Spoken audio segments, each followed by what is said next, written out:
Ah, yes, the Hideo Nomo strike three bounced on its way to the plate. Hello, friends and neighbors, and welcome to the first midnight matinee of the 2025 season. We're broadcasting virtually from Belluna Dome in Tokorozawa, Saitama Prefecture, as the Saitama Seibu Lions try to avoid the sweep against the visiting Hokkaido Nippon Ham Fighters. Thank you for joining us here on opening weekend. I am excited to get into this one. My name is Gabe Lerman, and incredibly, this is the fourth year I am doing this, joined in the virtual booth by Matthew Seibert and Michael Bealey. Matt, hello, how are you doing? Doing well. Excited for the season to have started again, and we'll see if the Lions can take the W here. It'd be great because this is a team very comparable to my hometown Colorado Rockies. What, in terms of futility? We call it waiting for next year around these parts. Yes, try your best. Struggles and all that. I mean, speaking of struggles, Kona Takahashi, the man on the mound, had his fair share of them last year, not by his own fault. I mean, yes, you can look at the 0-11 record in 15 starts and get all worried that he's some kind of bum, but no, he had MLB ambitions. He was let down by his offense because they only scored an average of 1.13 runs per start. Michael, you're going to be pulling for which team today? I'm going to have to say I'm pulling for the Lions today. You know, it's been far too long since we've been in the booth together again. In the same vein, it's been far too long since Takahashi's been able to end a game on a W, so hoping that he can get that out of the way early this year. And the Lions pitching staff has been dominant so far this year. Tatsuya Imai going the complete game and only giving up 2 loud home runs in the opening game loss to these fighters. Yesterday, the team was held to just 3 runs allowed. 2 of those in the 9th. Kota Yazawa dodges that one. Bounced in early for a first pitch ball. Yazawa registered as a pitcher. He is that rare two-way player. You may recognize another former fighter alumni two-way guy by the name of Shohei Ohtani. Yazawa to first. Nevin makes a hot pick at the corner. And we're 1 away and underway. Gonna mark that line to third, or to first base. That thing was scorched. There you see the lineup for these fighters. Yazawa leading off. Kotaro Kiyomiya batting second. Franmil Reyes, the Franimal, batting third. Yuki Nomura batting fourth. Chusei Manami in batting fifth. Then Kazunari Ishii, Kengo Yoshida, Iwatamiya, and Daigo Kamikawabara. Kiyomiya's only hit so far this season was one of the 2 home runs that the fighters hit in Friday's season opener. Slider away for ball 2. But if there's anyone who's got a penchant for slugging the ball, it's Kiyomiya. Set the record for most home runs at the high school level until a guy named Rintaro Sasaki lapped him. Very popular. Surely, Matt, you've heard of the legend of Kotaro Kiyomiya. There are definitely parts of it. You know, he's kind of one of those really talented prospects from young part of the career and finding his way. I mean, I think at this point he's officially found it, especially based on the second half of last season. Here's to hoping that he continues making strides in that direction and lives up to all that promise. Because as the old saying goes, prospects are suspect until proven otherwise. Yeah, the whole tin stap thing, too. 3-1 count all the way from Takahashi. Swing and a miss for strike 2. Nice breaking ball there from Takahashi. Michael, you've got the deets on the pitch mix for Kona. Was that his slider or his forkball?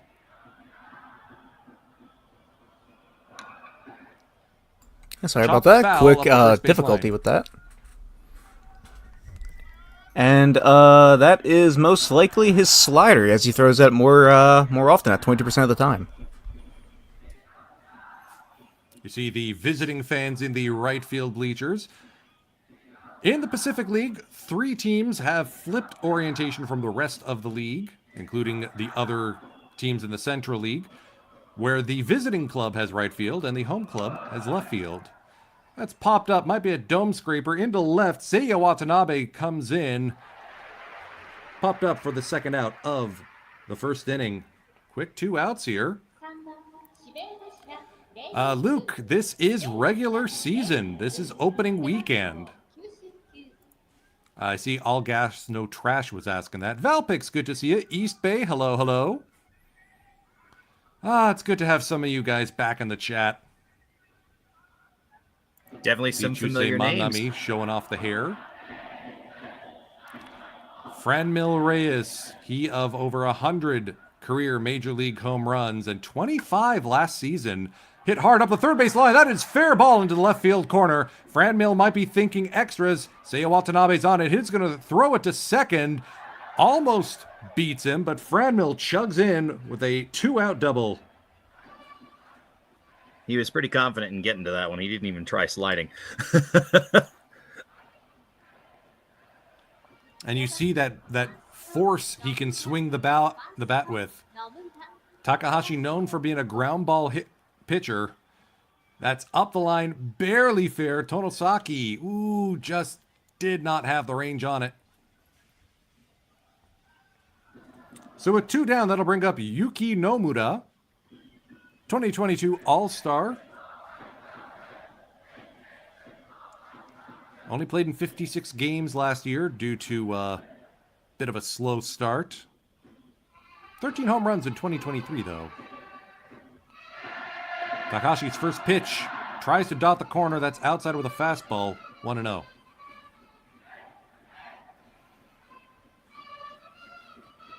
You see all the outfield bleachers in left, full of Lions fans who are doing their part, keeping quiet for now. Big cut there by Nomura.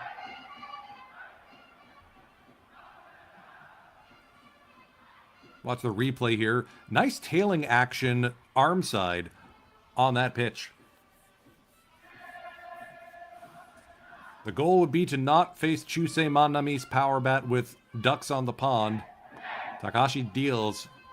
Fastball low in the dirt for a 2-1.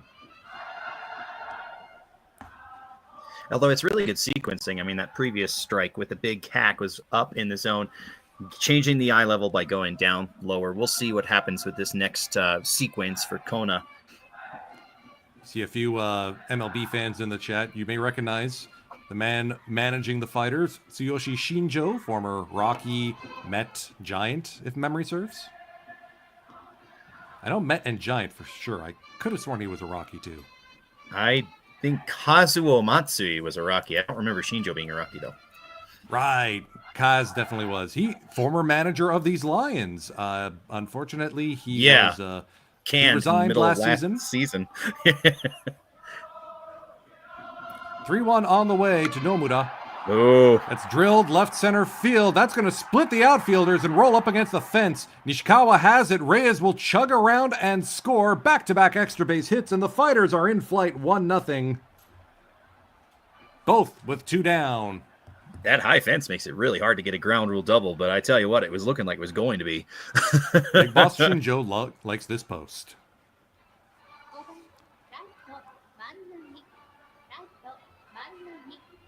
The Masterman, life is suffering, so I must fight ham. Hey, I actually checked with the team during this offseason. You will notice on their road jerseys, which they're wearing right now, they've deleted the hyphen. It's Nipponham. Just to try and avoid any possible confusion, they have no quarrel with ham. The viral star of these fighters, Chusei Manami, coming up to the plate now. Looks a good pitch from Takahashi there. Froze him a little bit. I know Takahashi doesn't throw a changeup often. That may have been his cutter, trying to move it away from Manami's big reach. Well, and that's the thing. If he covers the plate, then it's not going to make much of a difference where Kona throws it. But we'll see what he's got.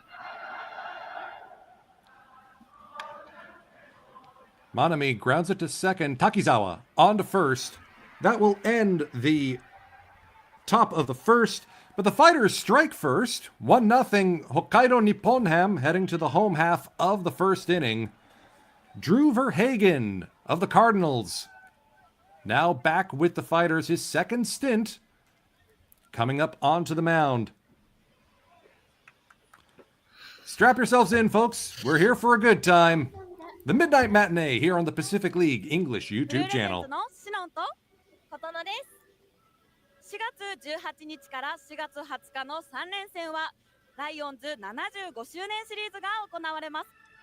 そして私たちが着用しているのは19日にビジター応援席以外のチケットをお持ちの方全員に配布されるライオンズ75周年ユニフォームです。 75th anniversary logo. Ooh, that's sharp looking. That's right. Yeah. The Pacific League and most of the teams in it started in 1950. So this is their 75th anniversary. Right. So these two, I believe I heard them say college students are kind of showcasing what's going to be given to a lot of the fans outside of the away section in the bleachers on various games. I think they said starting the 19th of April. Yep, you see it right there with that fancy uniform. Looks like some BBM baseball cards too. That'll be the day Of course, before as me well. being Yeah. A Canadian, I see BBM and I think, what, BlackBerry Messenger? Paul Krause asking in the chat, is the Midnight Matinee an every week thing? Unfortunately, no. We have to get special permission from our good friends at Pacific League TV to be able to do this here on YouTube. But those same friends do have every single game streamed live as it happens on Dingo TV, just without commentary. So if you want to tune in there, feel free to do so. We ourselves will be back live again in 2 weeks' time as the Chiba Lotte Marines host the Fukuoka SoftBank Hawks at 1 a.m. Eastern. Not quite a midnight matinee, but it is an ugly, ugly start time. My kingdom for a midnight start from the Marines. Hey, it's even later for me too. That's how that works. But it is interesting if things go according to plan, so to speak. The Marines would love to host the Hawks because they are wiping the crap out of them in the opening series. Shinya Asakawa drilled through the left side for a base hit. Leadoff single for Shinya. Exactly. All right, Shinya. You gotta love the gratuitous English here in Japan. No, I mean, it's a name. I think it would have gone either way. So, They like do I a lot, alluded, though. I sorry, go alluded to, ahead. Drew Verhagen on the mound for the Fighters as the starting pitcher. 34 years old from Royce City, Texas. Fastball, slider, curveball. Does mix in a changeup every once in a while. Was a former member of the Detroit Tigers organization. Came to the Fighters, bounced back to the Cardinals for the last 2 seasons, and joined the Fighters late in 2024. Center fielder Manaya Nishikawa at the plate here. Had picked up 3 hits in his season debut back on Friday. Now, Matt, that's called a Moda show, right? I believe it is. I think you told me about this last season, but I'm struggling to remember the specifics. Fierce batting something or other, yeah. Cursory check in over on Hasegawa by Verhagen.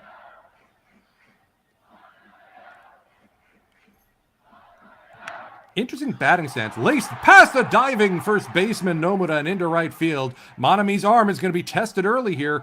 Interesting throw to this first baseman. And suddenly the Lions have runners at the corners.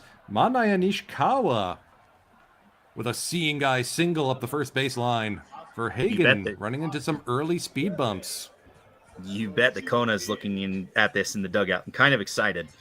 If they can start improving on that 1.1 runs per game in his starts, then his win-loss record should turn around greatly just on that alone. Nomura just outside of his reach. You can see the diving play there.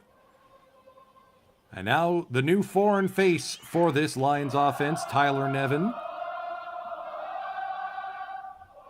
You hear the chants theme starting up for the home club. I see a question from Masterman. Going to Japan in June. Oh, jealous. Is there... Quick throw by Tamiya trying to catch Nishikawa. Stolen base. I remember Little speedy speed boy going on there. I remember watching some highlights from the friendly series between various Central League teams and MLB teams before the season opened in Tokyo for Major League Baseball, and thinking, man, they are really eager to run, and they were just running all over the diamond. Yep, I was watching those too. Unfortunately, you can't watch the other league via streaming. We are the only game in town. PacificLeague.com/PTV. Sign up now. There's that curveball you'll see from Verhagen. Misses high for ball 2. Although we're not the only game on today. There are 2 others right now going on as well. And we'll get you out-of-town scoreboard updates as things progress.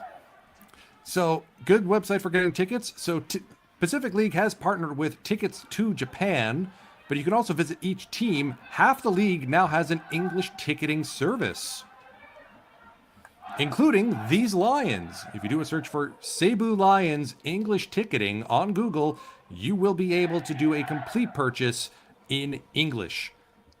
Big help for foreign fans. I believe the Hawks also have that. Whereas for the Buffaloes, the Marines, the Eagles, and the Fighters, you'll need some machine translation. Nevin pops this up into right field. Manami, you gotta watch that arm. Here Arm it throwing. comes. Oh, what a throw! But it is late. Sacrifice fly by Tyler Nevin. That was Purdy. That was indeed Purdy. Manami's like, darn it, I should have had that one. He was just a smidge behind. I think if he tried like leveling out that throw just a little bit, he probably would have been right on the money. As it was, getting it there on the fly, supremely strong arm, which we knew about Manami going in. Highlight reel. I mean, he's won 2 Golden Gloves for a reason. Absolutely. Nevin put just enough on that one to get it deep. No bounces at all, or one bounce very one late. bounce. Yeah. Getting some intel on Drew Verhagen. Leandro Cedeno chops this up the third base line foul. I know Those of you you said thinking, hang on a second, wasn't Cedeno on another team last year? You're correct, he was. 15 home runs for the Oryx Buffaloes in only 98 starts. But the Buffaloes decided to go in a different direction, and he signed here with Cebu to give some much-needed pop to this lineup. And I was going to say that, you know, he's new to this team. I don't think he's played for the Lions before, but obviously not new to the league.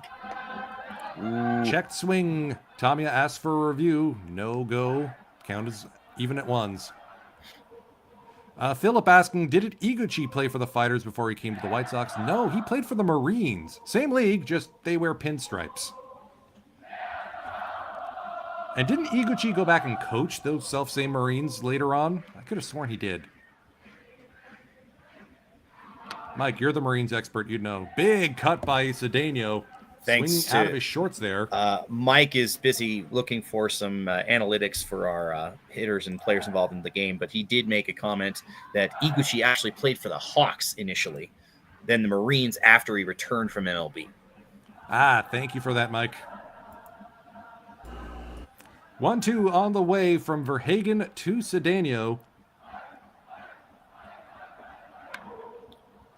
That's skied high. Good luck trying to read that off the lid, though. Nomura makes the grab. And we're tied at ones here. That was only the second out, Gabe. I know. And just wait. This is early in the game. I have the scorebook right in front of me. Clearly, I am out of practice. That's what we get. Hey, we have an off season too. Plus, what do you nothing expect? else, Professionalism? plus daily lives that don't revolve around Japanese baseball. As fun as that would be. Oh my goodness. I would love to do a broadcast from there, but the visa issues alone would be a problem.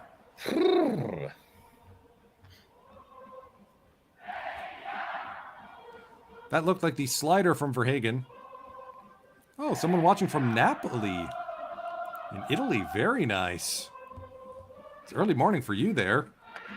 Runner on third, big cut from Seiya Watanabe, second-round draft pick by the Lions last season. Picked up his first career NPB hit on Friday. And added to that his first career NPB RBI yesterday. One of the 2 Lions runs in a 3-2 loss to these fighters. 1-1 fouled into the expensive seats.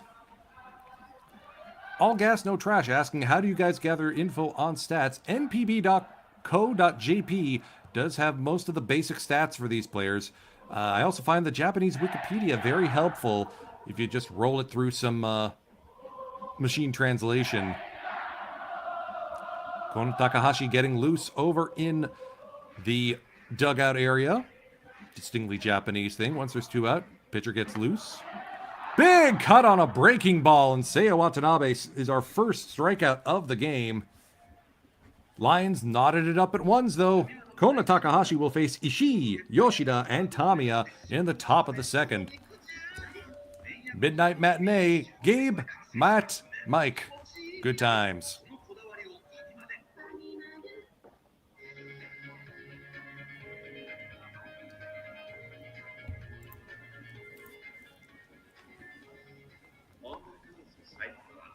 I wonder if we'll see a preview of a review of yesterday's game. I know the bullpen guys for the Fighters locked it down. Koji Fukutani, acquired from the Dragons, got the win in relief with their closer from last year, Seigi Tanaka, delivering justice in picking up the save in the 9th as the Fighters came back late, winning 3-2. Oh gosh, if the kanji for his name matched that would be even better of a gag. I love it, Gabe. Nice job. I'm pretty sure that is where he gets his nickname. Greetings from the Volunteer State. Thanks for checking us out wherever you are. We've got several in America. We've got quite a few in Canada, I wouldn't doubt, and even Italy. It's nice to Quakers see that checking in from Australia. You may recognize Kono Takahashi. He actually played for the Melbourne Aces in the ABL back in 2017. NPB teams are known to send players to Australia during the offseason for some extra seasoning. I think it was Takahisa Hayakawa for the Perth Heat who absolutely lit up the joint back in 2023's offseason and came out firing on all cylinders in 2024. Yeah, a lot of people expected him to break out when he came back because he did so well in Australia. And he kind of did. If you look at the Eagles rotation, I think he's far and away the best pitcher they have. And absolutely, then after him, it's like, dubious. But that's for the podcast to sort out. Yeah. Second baseman Kazunari Ishii, closest thing to a veteran on this team. 30 years old, has been with the Fighters since 2017, and in fact earned his domestic free agency rights last season, but elected not to use them and will stay with the club for another year. Against Cebu last season, 14 for 30 with 2 RBI. Ishii not exactly known as a power hitter. Those guys were earlier in the lineup. Takahashi loses the grip on that one, sailing it high at 150 kilometers an hour, or for those of you in freedom units, around 93. I find it interesting that Takahashi is not using the rosin bag nearly as much. I've seen a lot of Japanese pitchers who grab that almost every pitch, especially when they have that. For him, it's usually, checking in with a uniform. That's true. I mean, there are some players like fighter starter Hiromi Ito who are known to overuse the rosin bag, and you see the cloud of dust that shoots off every time he pitches. Now, Takahashi's MLB ambitions started back in 2023.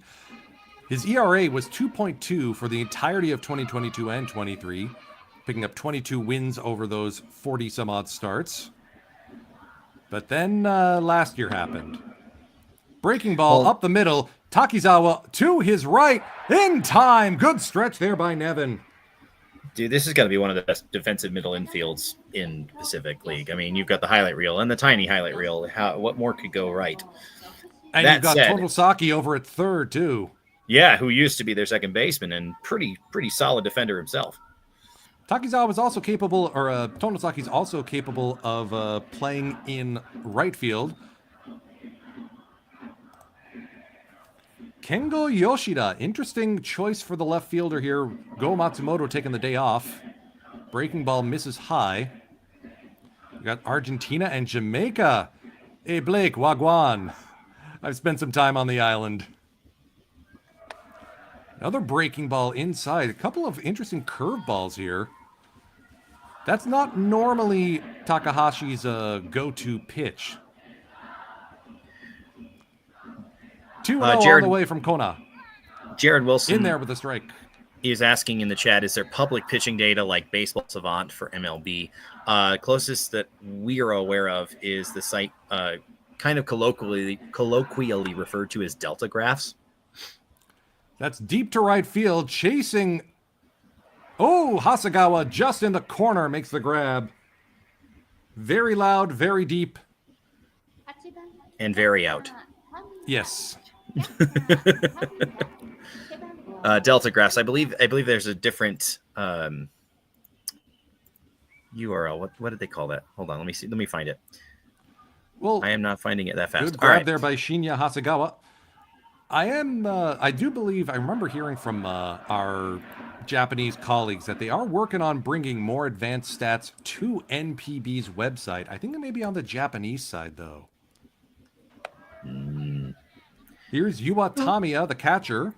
Unlike Kengo Yoshida, who's playing left, Tamiya is registered as a catcher and playing there. 2 for 3 so far this season. Last year, he challenged for the batting title, surprisingly, as a catcher. It was his first full season behind the plate. Wound up with a 277 batting average and a 692 OPS when all was said and done. And you will remember from our midnight matinee to open the season last year, it was his triple into right center field that caused an outfielder collision, scored the runs to tie the game. Tamiya laced foul.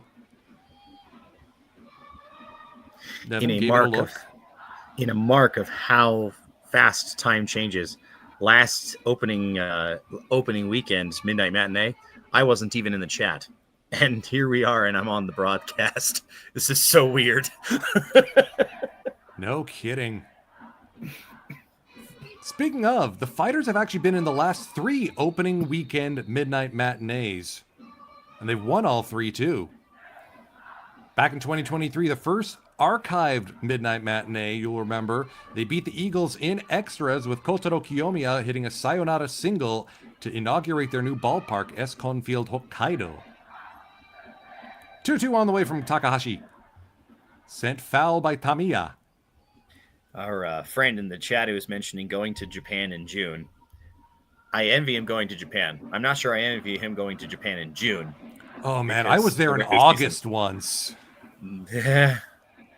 There's a reason they have the drink vending machines every 200 meters. You'll need them. You'll want them. In a center. Laced into center field. Nice play there by Tamiya, and that's a kind of batting prowess that earned him batting title competition last season.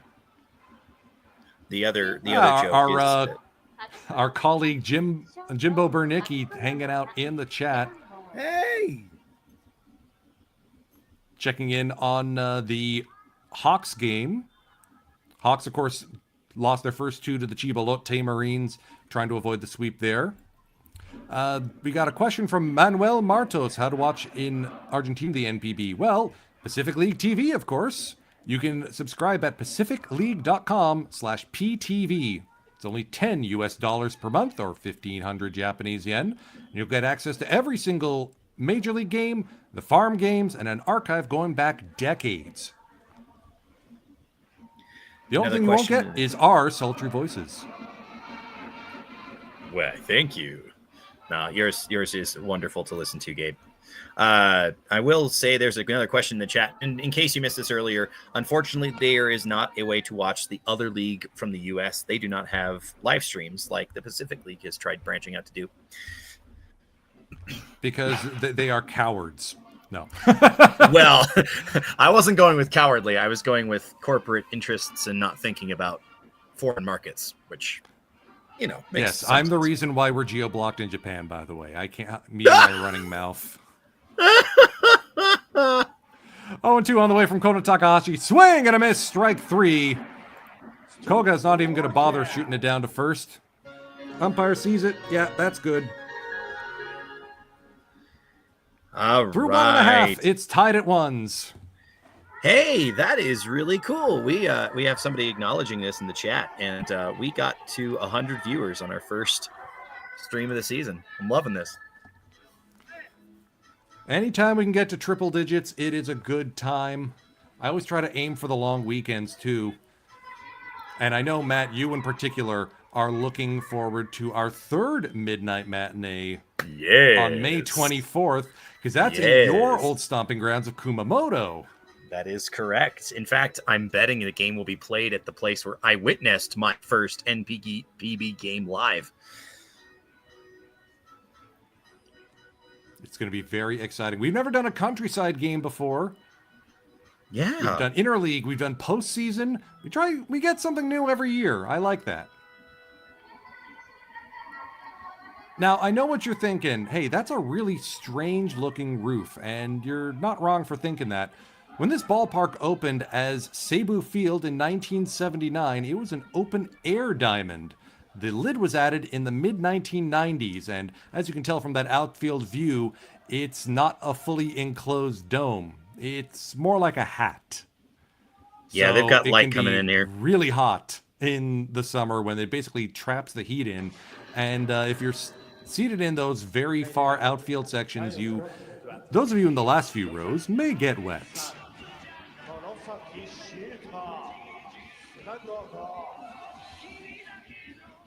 So we can't always live stream here on the Pacific League English YouTube, but for those of you in Canada and the US, Dingo TV will be carrying every single Pacific League game as they happen, just without commentary.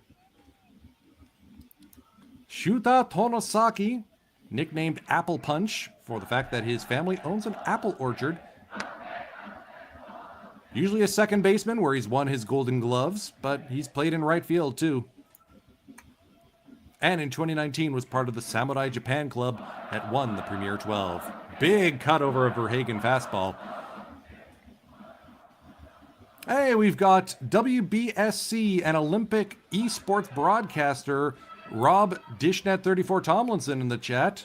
We'll see if we can get a ball go far going for you, buddy. Well, not on that check swing. Home plate ump says he's gone. Second strikeout for Verhagen. Back-to-back Ks for Drew. Yes, Dishnet is also a Tigers fan, so he's very familiar with Verhagen. Philip says, that's cool that Dingo TV does it, but I need commentary. Well, we appreciate that, and we also have a lot of fun bringing that commentary to you. The man whose jersey I am wearing right now, Sosuke Genda, the human highlight reel, shows bunt to try and work his way aboard against a Verhagen fastball. I mean, you want to talk about defensive stud. How about 7 consecutive Golden Gloves at shortstop? Genda gets into this one. That's drilled to right. Manami barely has to budge. 2 down. Yeah, he's still looking for hit number 1 on the young season. I do remember a fun memory from last year, though. We happened to realize that someone was holding a sign in the stands about Genda's career hit total, and we kind of willed his 1,000th career NPB hit into existence. That was a grand old time. Midnight matinee manifestation, as opposed to the podcast jinx. I'm trying to put a more positive spin on it, you know? Sure. First pitch on the way to Yuto Koga, the catcher. 228 batting average last season. Smart cookie. He studied law at Chuo University before joining the Lions. 1-0 on the way from Verhagen. Changeup misses high for ball 2. Koga also part of the silver medal Premier 12 Samurai Japan squad last fall. Gets into this one. That's to right center field. Yazawa will give it a look and make the grab. Tidy 1-2-3 inning for Verhagen there. Back to the top of the lineup for the Fighters in the top of the third. We're still tied at 1s. Definitely some loud contact, too. It's always exciting to see pitchers kind of like walk the tightrope between, okay, had some trouble. How am I going to lock in? How am I going to get back and, settle into the game? And obviously Verhagen had a rough first inning by comparison, but we're still relatively unscathed. What's that Yogi Berra quote? 90% of baseball is physical and the other half is mental? Something like that. Yeah, it sounds very familiar. Philip commenting, I'll never forget how you jinxed that no-hitter last year. I don't think was it a no-hitter? It was. I thought it was Sachi Yamasaki not getting the complete game shutout at Fukuoka because Yanagita slugged one over the wall. I seem to remember making a comment about, there was something that hadn't happened, and then of course it happened. Yeah, maybe it's just you, Matt. Maybe it's just me. So earlier you were mentioning the giveaways. I wanted to call out this cool part as well. Opening weekend has had a few interesting giveaways. A pen light with a flag on it on Friday, and quilted jackets yesterday and today. Yesterday's were white, today's were navy blue. Perfect for those frigid early season games, especially if you're taking them in at Zozo Marine Stadium on the shores of Tokyo Bay. That place can be frigid at night. Also, free jet balloons. The Jetto Fusen are back. We'll see them during the Lucky 7. I missed them. One of the many things, the funny thing that happened in 2020 took away from us. Fun comment from Mighty Fox in the chat that I wanted to shout out. This channel, especially the commentary, has converted me to a Pacific League fan. Glad I found it. Okay, can I also shout out the towel we saw in the cheer section? It was the Coca-Cola logo, but it was Koga Kona for the battery we're seeing tonight. Kona Takahashi and Yuto Koga. That's good. Well done. Well done. Kota Yazawa grounded out to first base as first time up. Played left field in that Escon Field Hokkaido debut. First round selection of the Fighters in 2022 from Nippon Sports Science University. Well, I don't think he got to pitch much with the top club, so maybe the Fighters are deciding to convert him away from two-way play and just stick to being an outfielder. It's very possible. I mean, they also played Otani in the outfield when he wasn't pitching, as I recall. You do recall correctly, Yazawa. Oh, that's not going to be any problem for Shosuke Genda. Look at the cannon on him. I mean, Fly Yazawa like made a that a lot G6.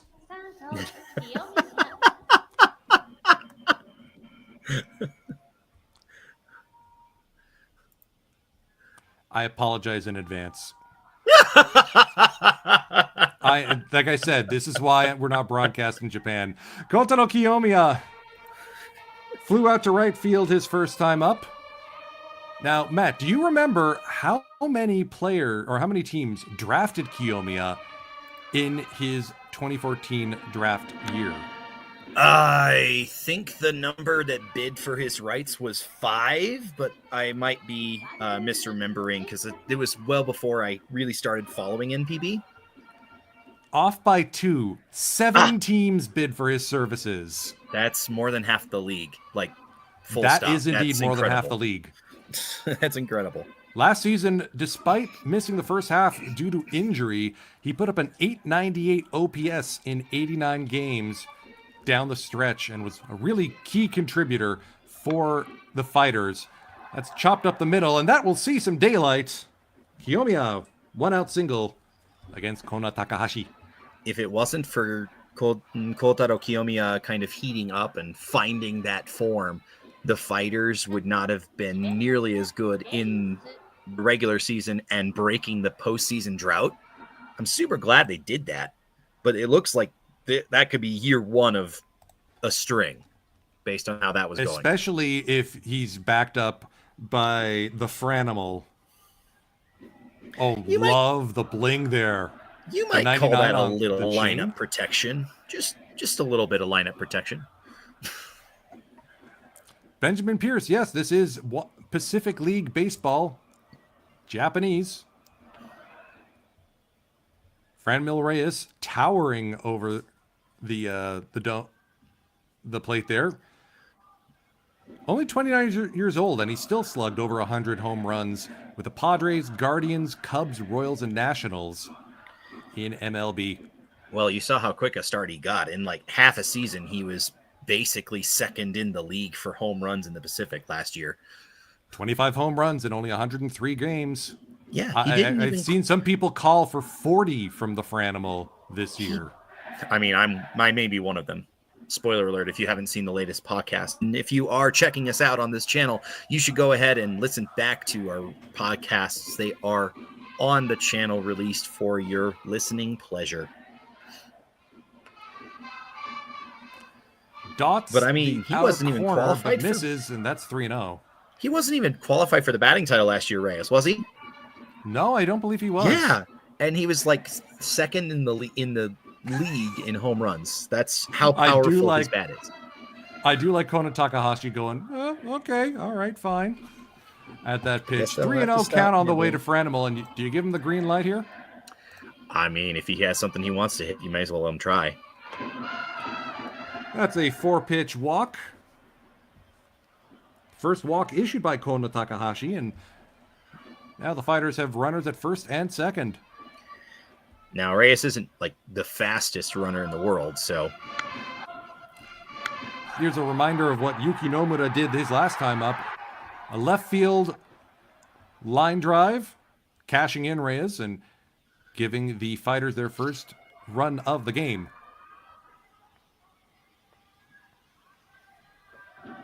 Ryan Rain asking, is Takahashi's stuff good enough to get him posted? If you had asked me that question back in 2023, I'd have said, yeah, probably.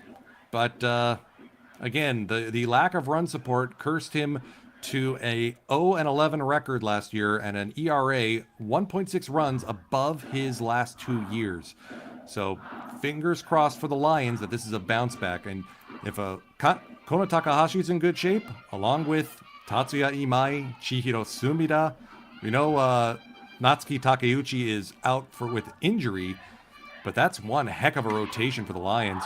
Yuki Nomura puts a charge in this one high, deep, and that one is gone to the Owendon! Almost out of the park. Yuki Nomura, ball go far, and it's 4-0 Fighters. 4-1. His first home run of the year. That's a big blow to the Lions right here. Tsuyoshi Shinjo does not like this post? What's with the X there? I don't know. I'd like to think of it as it's kind of the same thing that I do after somebody I bowl with gets a strike. Ah, nice.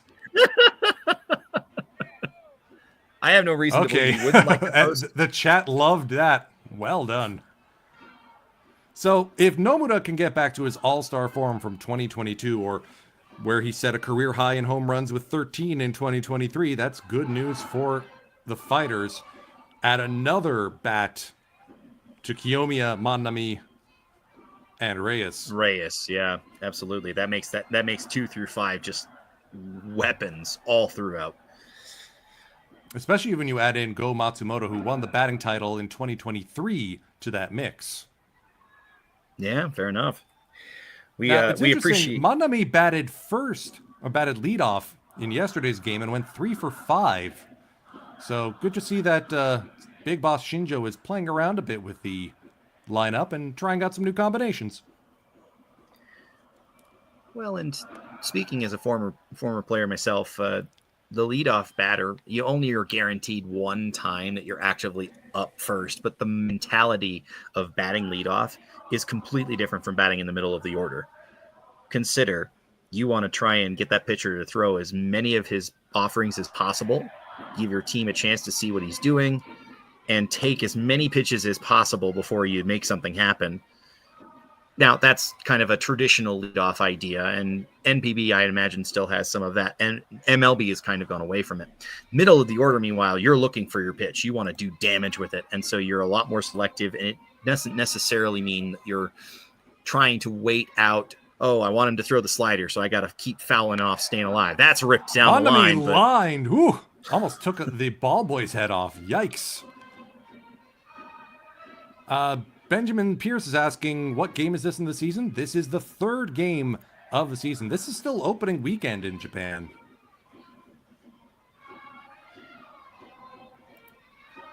This is game number his gloves. Both teams, it's game number 3 in their series, but this is the first series that either of these teams have played in this season. They still have 4 other opponents in the Pacific to get through for the first time, and those are coming in the next couple weeks. Breaking ball low. He makes the count full. Now, last season was a bit of a step back for Manami. He had 25 home runs in 2023 and only slugged 18 last year, but I think we can chalk that up to the mush ball that last year had for the first half of the season. Not saying the balls are dead, but I'm not saying it, right? Yeah, that's the line. That is the line. Thank you for all those people in the chat who think our commentary is at least humorous, if not interesting and informative. We appreciate you for being here and checking out the stream. We are big over cut by 100. Manami. Oof. First strikeout for Kona Takahashi this game too, I believe. Second. You got Kanekawa about it as well. 2 outs here in the top of the third. There's a replay of Yuki Nomura. Oh, look at how that thing flew. Bounced off the seats. Hopefully, well, I mean, if the person was just sitting there, it probably wouldn't have bounced off, but just glad that nobody got hurt. Ishii will send this one back into the backstop. When I was there in 2019 at Balluna Dome, they had a foreign beer section behind home plate. So if you want, like, if you were got sick of all the Kirin and the Asahi and the Sapporo, if you wanted a Chime or a Guinness, you had an option. Fair enough. Whoa, that fooled him. Nice cutter there from Takahashi. He likes to throw those in on those left-handed batters. Ishii fooled. Count is 0-2.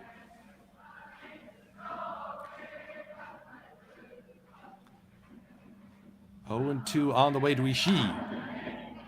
Sails well outside for ball 1. Some notes from our analytics friend over there, Mike. He's mentioning about Ishii. He's got a very aggressive swing approach, average contact ability, mostly a pull hitter with a little bit of gap power. Does not have great plate discipline. Chopped up the first base line. Nevin will field it himself and win the foot race. So the fighters doing some damage here. 4-1 the score. Nomura getting back out onto the field to man first base. Drew Verhagen returns to the bump. He'll face Takizawa and then the top of the order in the bottom of the third. This is the Midnight Matinee on the Pacific League English YouTube channel.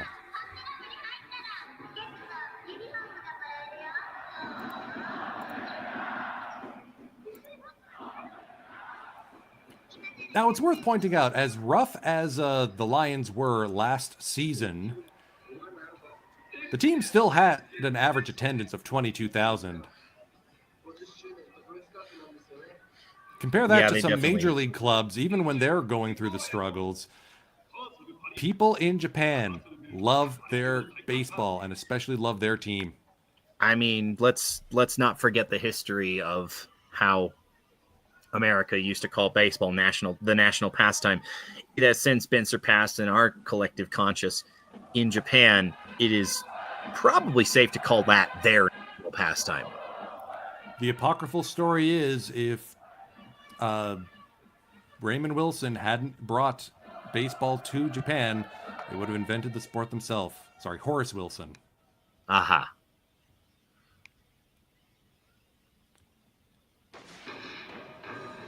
East Bay chiming in, 3-game series. Mondays usually off days for all teams. That is true, which is why the Pacific League has started up a Monday talk show, bringing former players back into the studio to have a chat with media personalities.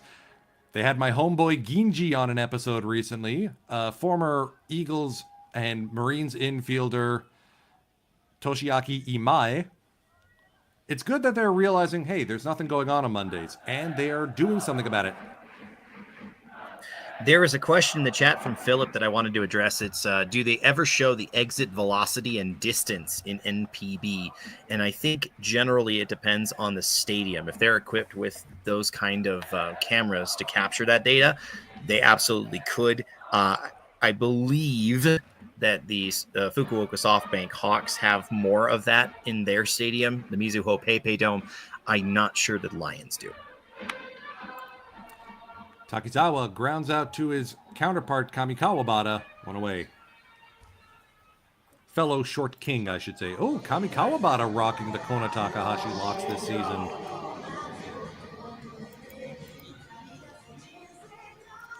It was a couple seasons ago that Takahashi and fellow starter Tatsuya Imai started growing their hair out, and the long hair club sort of became a meme within the Seibu Lions fandom.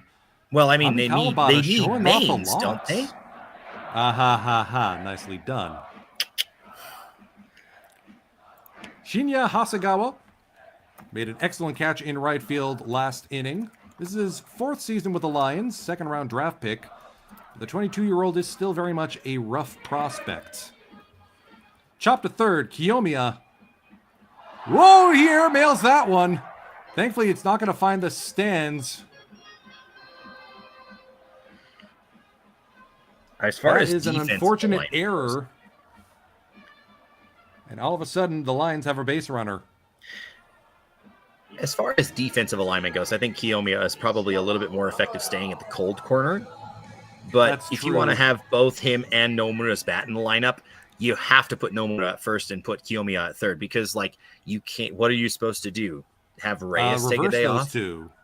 Well, no, okay, fair enough. Nomura did get he did start his career as a third baseman. And let's not forget, Yuya Gunji is also a capable double-digit home run slugging third baseman in his own right. Who is not even on the starting lineup for this game, lest we forget how rich the fighters are in some position player talent. That is true. Manaya Nishikawa singled and stole a base last time up, back in the top of the first, or bottom of the first. Been with the Lions organization since 2018, but last year, appearing in 104 games, was his first as the primary center fielder, supplanting guys like Junichiro Kishi and Shogo Akiyama before him. Then again, Akiyama's back in Japan. He's just in Hiroshima. Chopped up the middle. That's a little floater into center field. The Lions have Taking something going advantage here. of the error. Lions getting something going. They're trying to answer back. Tyler Nevin steps to the plate with runners at first and second and only one out. Lest we forget, though, that the top of the lineup got to Verhagen pretty immediately in the first inning as well. So it's been Hasegawa, it's been Nishikawa. They've been doing a lot of damage. That's true. That's true. Now, Matt, you, as a Rockies fan, what was the hype around Tyler Nevin when he was drafted by the club as in the first round in 2015? The hype around Tyler Nevin was mostly the legacy, because with Rockies draft picks, it's generally going to be a little bit longer before they reach the majors, unless you're talking about a double stabs play. That. Nice fielder's choice. Oh, Or was that a double play? Well, we may get a replay on that. Let's take a look. Runner's trying to go. Now we got a bit of a rundown. The umpires are trying to call for order here. Yeah, they're trying to figure out what happened, as are we. Okay, A lot so of officially pointing they're and discussing. Folks, if you're wondering what's going on, so are we. Everyone's pumping their hands. It looks like we're going to call that a 5-4 double play. Yeah. I didn't Tyler see Nevins the ball hit the bar bounce. hard. He's just been wondering what the heck's going on. His batted balls are going right to people. Well, you know, Manager the old Nishiguchi chatting with the umpire. And all right, that'll be a 5-3 double play off the bat of Verhagen. Tyler Nevin. Verhagen is definitely smirking about getting out of that situation. Through 3, and we're just coming up to midnight in Central Time. Fighters 4, Lions 1. So, anyways, back to what I was saying. I mean, when Nevin was drafted by the Rockies, it was kind of like he was son of a former number 1 overall pick in Phil Nevin, and so there's obviously the legacy thing. And but with Colorado, the way that the franchise is going, it's like where was he gonna play? And so I don't know. There was a ton of hype, and obviously they ended up trading him for Michael Givens, so they needed some more pitching talent. And obviously the Rockies fans never really got to see him. Quick note in the chat here from our friend helping with the broadcast over in Japan. We are sitting on perhaps a new record of single viewers at one time for a midnight matinee in the years that we've been doing this. We have over 125 viewers, and we are so very thankful for wherever you are checking out the game from. We've got a lot of countries checking in, several places on North America as well, and we could not be happier that you decided to spend some of your precious time in this, well, whatever time of the day it is, where you are, with us. I also have to give respect to Daigo Kamikawabata for needing digitally squished letters to fit it all onto the back of his jersey. Yeah, it'd be one where it'd almost make sense to do kanji for that because it wouldn't take nearly as long to display. Kengo Yoshida only played 11 games with the SoftBank Hawks before joining the Fighters this offseason. He's registered as a catcher, but he's playing left field today. I'm guessing Shun Mizutani needs a day off. Shun Mizutani, I believe, had an injury in spring training. Oh, dear. Yeah. Nice throw there by Genda. Human highlight reel as automatic as they come. I remember seeing that and feeling very bad about my... Spoiler alert, most improved player pick.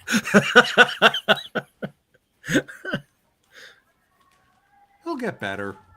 He'll get better. He will get better from this injury, too.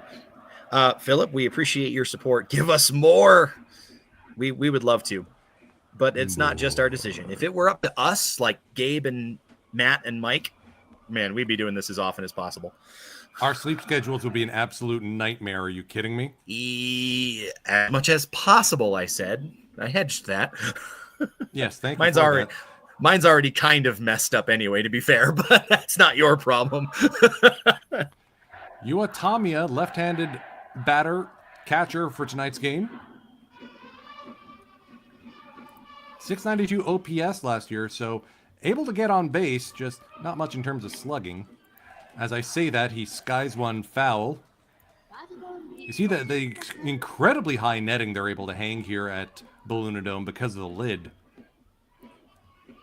Memory serves, the netting is joined at the bottom with an actual firm fence, and I remember recommendations, the higher up you sit, the more netting you get, the less fence, which can be a better viewing experience. Nice job keeping that ball in front of him. Yuto Koga learns from the best. Golden Glover Ginjiro Sumitani still on the roster, but very much sort of a coaching manager or catching coach, I should say. Player manager type. Yep. Boba Cola suggesting move closer in time zone to Japan. I wish. I lived in Japan for 5 years. If I had known about this then and I had been able to do this then, that'd be one thing. But that was not happening. East Bay commenting, Ariel Martinez also not in the lineup for the Fighters today. So there's another first base option if Yuki Nomura and Kiyomiya. Well, and you were available. also talking about some catchers that were in the outfield. Ariel Martinez is a catcher. Yeah. 2 out here. Kona Takahashi working. Cutter again. Breaks in towards the hands. That's his primary pitch against lefties. Takahashi does prefer to use his slider against righties. Get that arm side break against them. interesting connection as well with the whole apple theme. Just like how Totosaki grew up with an apple orchard nearby his house, Kono Takahashi's family owns an apple garden in Numata in Gunma Prefecture. Well, apparently we have enough for a full harvest between the two of them.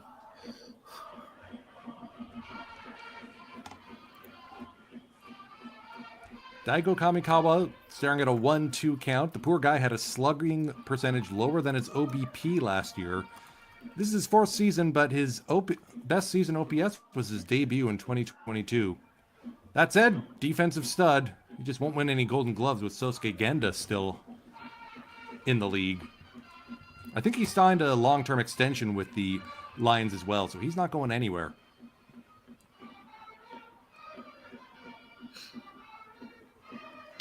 Filed that one off to stay alive. 1-2 the count.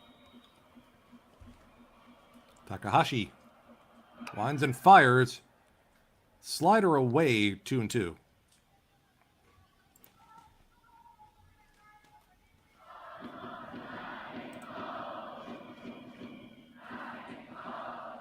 We have a gentleman whose avatar is a pumpkin pie, apples rock, and I think you should have had an apple pie as your profile pic, sir. 1, 2, 3. But we appreciate you. Kona Takahashi.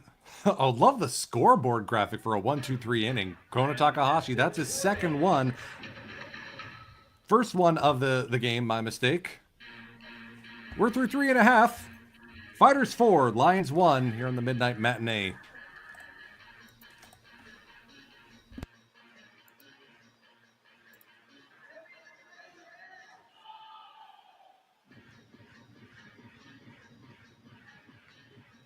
Roderick Tillman asks, how long has English Pacific League TV page been running on YouTube? The user found the page in late 2023.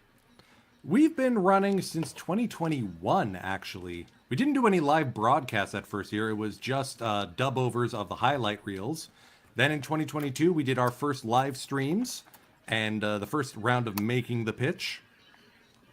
2023, we brought Jimbo in and his kind of energy, so that brought us the Baseball for Breakfast as well as the podcast. And last year, we got our first postseason game in, and my colleague Matt Seivert here. Happy to be on board. Verhagen still going here. I remember he was a reliever in the majors, so it's interesting to see he's really found a niche as a starter here in NPB. Last season, in 9 starts, put up a 3.12 ERA with 41 strikeouts and 49 innings pitched.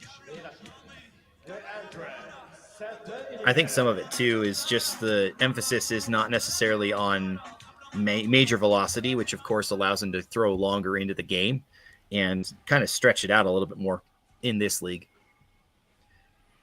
Benjamin Pierce calling it a night, you lucky, lucky dog. Have a great rest of the night, and be sure to watch the rest of this replay. Remember to tune in bottom of the 4th. It'll be up tomorrow morning. Verhagen throws that one in on Cedeno's hands. He fouls it off for strike 1. Cedeno actually signed with the Cardinals organization as a amateur international free agent, but despite signing with them in 2014, never broke into the majors and was granted his release in 2021. 2022 was his first year with the Buffaloes. That's line it, well. to right center field. Giving it a look is Yazawa, and on the warning track, he makes the grab. Loud contact again. The Lions have not had a ton of that. The team lead in home runs last year, I think, was nearly 8, which tells you how Last year, yeah. unfortunate their offense was last season. I hope we're not seeing a return to the mush ball. If that looked gone and sounded gone but didn't go. I wonder what the exit velocity was on that. Again, we don't have the statistics for that specifically available to us, but it would be interesting. Peter Wojciechowski with a question. Can anyone speak to the feeling of Japanese fans seeing so many star players leave to play in MLB? Is it a contentious issue? Well, it was at the beginning. Let's not forget, there was a 30-year gap between Masanori Murakami and Hideo Nomo going to the majors. And when Nomo went, he did so by voluntarily retiring from NPB and using a loophole to sign with the Dodgers. The Japanese society turned on him. They thought, how could you turn your back on your team, your country, do such a selfish thing? And then he started striking out major leaguers. Pop out then he to started second winning base there for Watanabe. Well, I mean, the big thing is, of course, that, you know, they get used to watching their stars. And I think that the way that Nomo kind of gained the system was unheard of. And now they've got a really good thing going where the posting system is in place, and that their best stars going to MLB only draws more attention to the teams they came from. Like, for example, any of you Darvish or Shohei Ohtani fans, he started his career as a fighter. Or how about Daisuke Matsuzaka or Kazuo Matsui, former Lions, or both of them. Yusei Kikuchi. Right. I'm a Toronto guy. I should know that.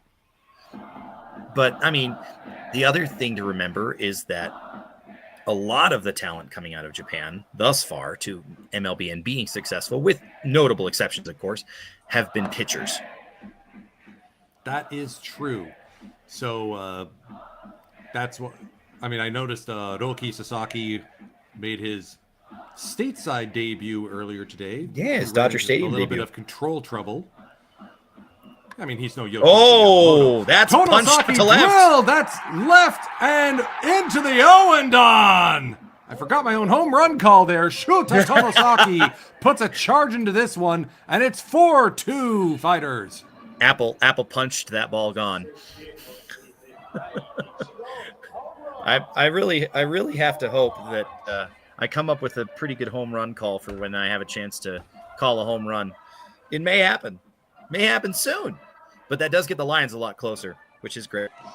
Ooh, the swag. You gotta love the bling there. Oh, that's the new. swag. That's great. Shows the fun that these teams have in their dugout. Well, I mean, obviously, camaraderie in the dugout, the morale, the vibes. That's a really vibes important are immaculate. piece.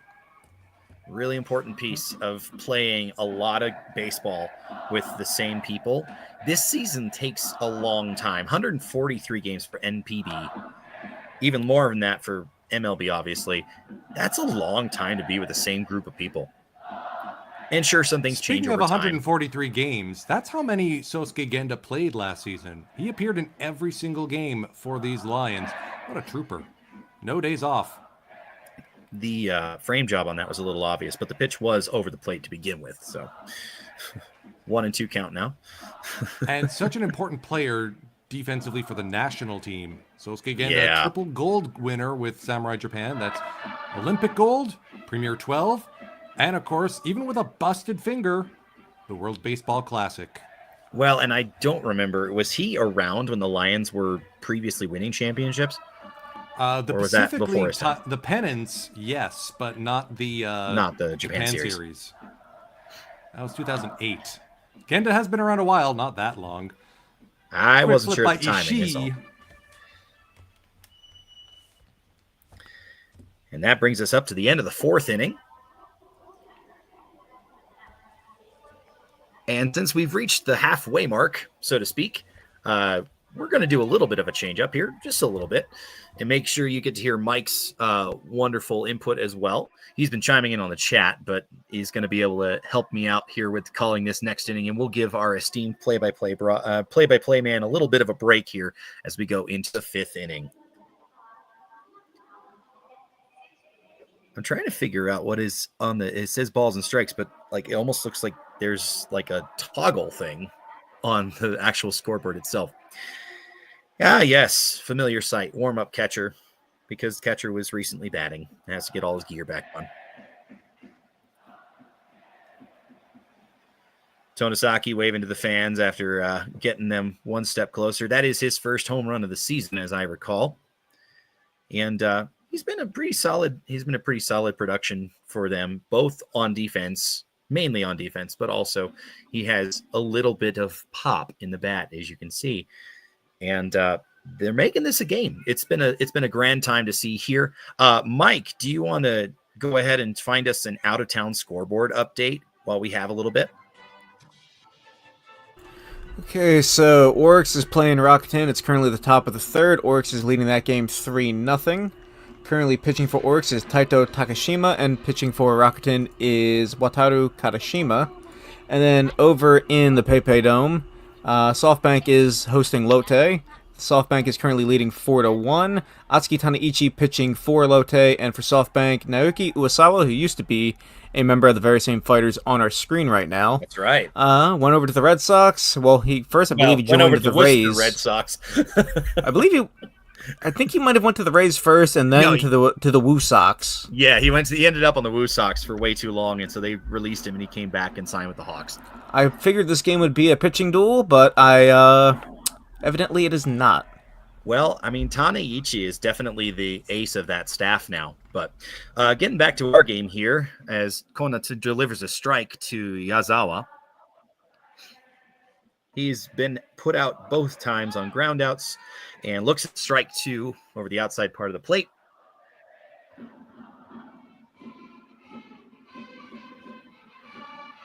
Quickly up 0-2 on Yazawa here is going to be helpful for Kona to get a good start.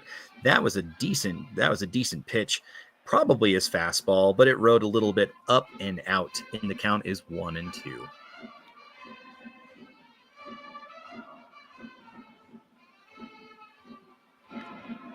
Swings and foul tips, and looks like Koga got a little bit of that one.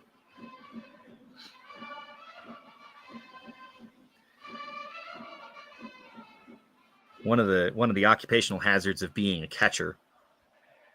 Bats hitting your hand and foul balls going into your face, and he seems to be toughest guys on the team. Pretty close. Mike, are you much of a hockey fan by chance? I'm a avid supporter of the Philadelphia Flyers. Okay. Well, the age-old question has been who is tougher between like North American football players and hockey players, and baseball players. I don't know if they have a ton of argument in this particular one, but Yazawa checking in. He's got to still count as 1-2. Takahashi comes set. Fires it low and outside ball 2. I can see what he's trying to do here. He's trying to, change the eye level a little bit, make the zone expand just a little bit more, get him swinging. I feel like Takahashi's control has gotten a little bit better as time has gone on. He's not grabbing his uniform so much. Finally gets a sign he likes. And that's hit into left field. It is slicing down the line and called foul. That was a pretty loud contact. I think the batter is hoping that he probably had that land as a hit.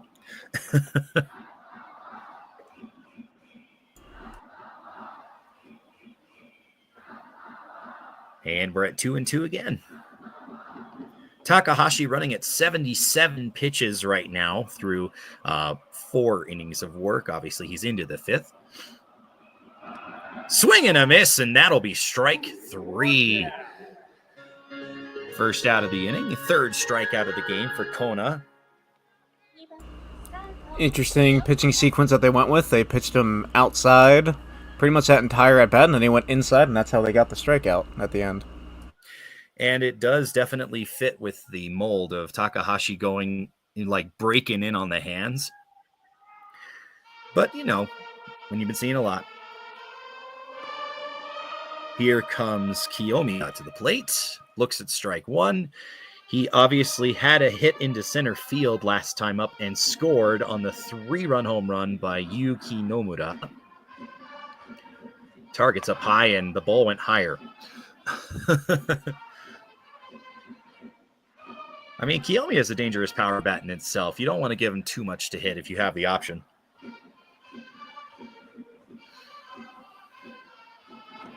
Swing and a miss. He was looking for that home run. He wanted hit number 2. No, I guess he has hit number 2. He wants hit number 3. Sorry, Mike, go ahead. Something not much seen in the Japanese game, but Kiyomiya is actually pretty openly kind of a cocky guy, and I really do appreciate that about him as a player. Set up away, and just missed below the knees. Kona thought that was going to be for sure strike 3. I honestly thought for sure that could be strike 3. But it is called a ball. And, well, looking at the frame job, that's fair. That's fair. Lots of people roaming the stadium here in Belluna Dome. Grounded at third. Grabbed over there by Tonosaki. Makes a quick throw to first, and Tyler Nevin puts it away for the second out of the top of the 5th. Speaking of the the strike zone, are you a fan of the box on the screen, or do you like the Japanese style of no box on the screen? Personally, I don't mind the box on the screen, but I do appreciate every so often not seeing it, because then you're not like aggrieved every time it's egregiously wrong. Franimal grounded out his last time up. Or grounded out or flew out. I can't remember which at the moment. He obviously had the hit in the first inning and has scored once in this game.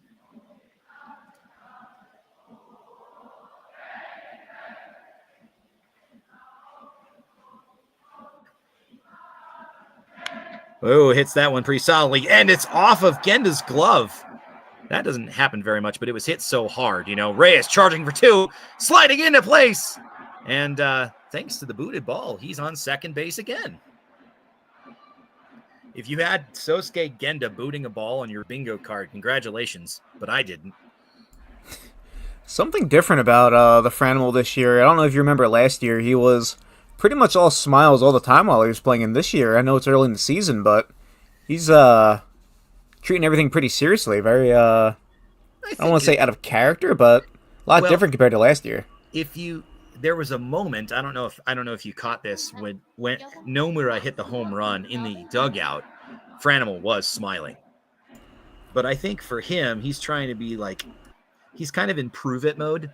Obviously, he hit 100 career home runs. If he runs into a ball, he's great. But he is definitely strikeout prone, and he went through a bunch of MLB squads. And this is probably one of the later chances he'll have to prove himself consistently. And so I think he's trying to make the most of it, and maybe pressing just a smidge. But here he is. He's been on base already at least a second time.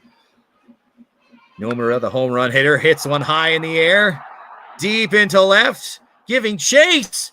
And again, he just went out a second time. Oh, I was not prepared for that home run call. So we'll give that another try. Nomura deep back into left field, and that ball's going sailing out of here. How's that for a call? Went so far it almost touched down at old Tokorozawa Airfield out that way. Great place. Maybe flying out of here. But with Nomura's 2 home run game, the Fighters now have back to a 4-run cushion. It is 6-2. And there's a gathering on the mound now. Nomura has definitely had Takahashi's number all game. Big Boss is kind of reacting to this post. But it almost identical to the last one. It was definitely out. It didn't go as far because it was higher hit, but like that thing was solid contact. And suddenly Nomura is like early running for MVP of this game. He's already driven in 5 of the Fighters' runs. Meanwhile, the person we expect to be their full season MVP takes a bad hack at a high pitch, and that's strike 1.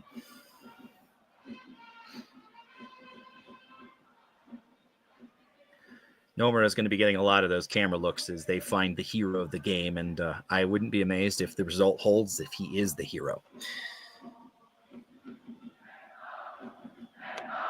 Manami looking at a ball that was essentially in the same place as the last one, but this time he doesn't swing. The count is even at 1-1.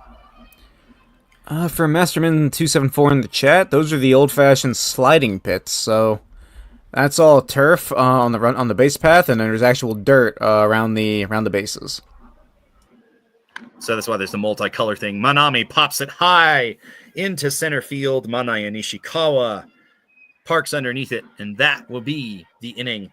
It is interesting to think how little Manami has done in this game at the plate. Nomura has been humongous. Reyes has been very good. Manami, surprisingly, coming up mostly empty here. But the old phrase, hit it where they ain't, and he's hitting them where they are. As the Fighters take the field for the bottom of the fifth, it is Fighters leading 6, the home team Lions 2. And it would have been worse if not for that home run in the last inning by Shuta Tonosaki. And coming up next, we have Koga Takizawa. And then going back to the top of the lineup with Hasegawa. Nomura getting his flowers for the fans, tipping the cap.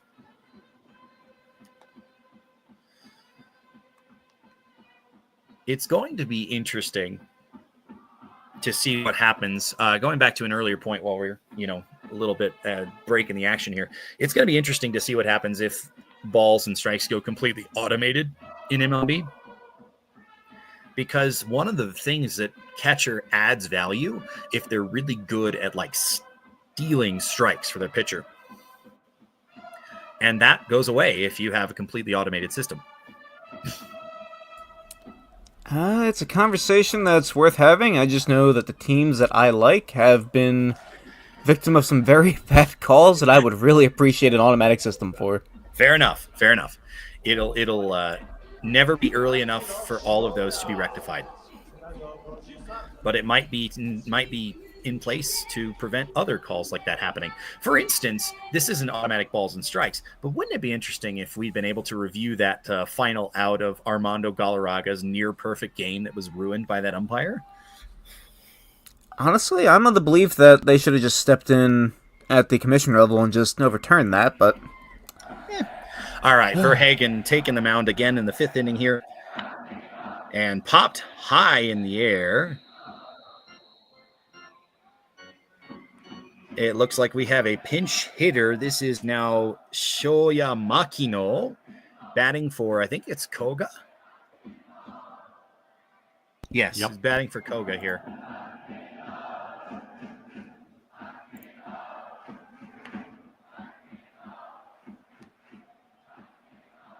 Now, I don't have a ton of information about Makino, and of course, the inning that our esteemed data collector on these players is not doing the call. Here I go. We've got a pinch hitter.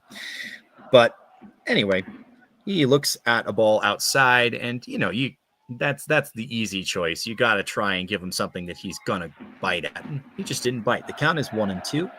Verhagen, by the way, compared to Takahashi, is only just at 50 pitches. That's grounded to first base, and Nomura takes it over and handles it himself for the first out of the inning. Yeah, that was only Verhagen's 50th pitch. So for a little, did he shatter his bat? Yeah, he totally shattered his bat. There was a bit of it, and the handle was almost completely sawn off in his hand there. Makino is in his 3rd pro season, by the way. He had 49 career at-bats going into this one. That was his 50th career at-bat. He's only had 5 hits. So maybe not the strongest bench bat to go with here. And I wonder if they're taking Koga out precautionary after taking that ball. Here's Takizawa. And quickly swings at the first pitch, but it's easily handled by Kami Kawabata. And that will be the 2nd out of the inning.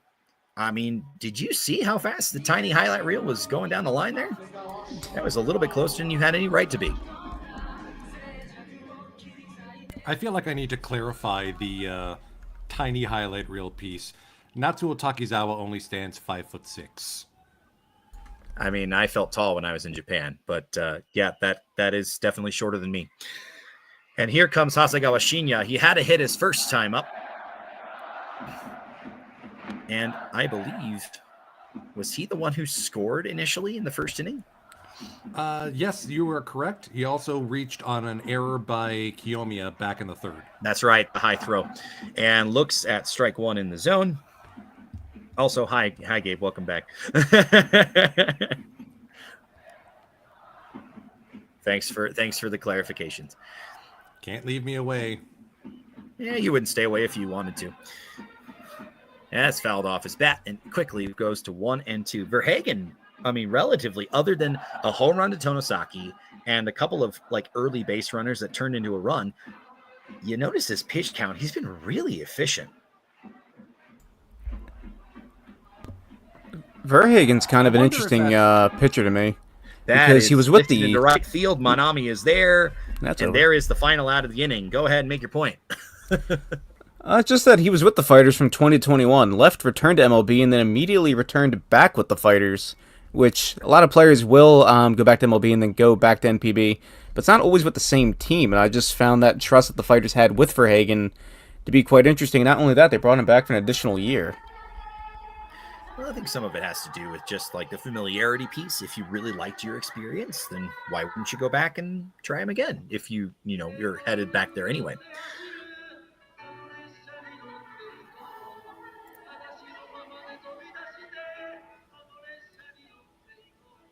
While we have a break, it's worth pointing out that you can catch every single Pacific League game live as it happens on watchdingo.com through our partnership with our good friends at FTF Sports.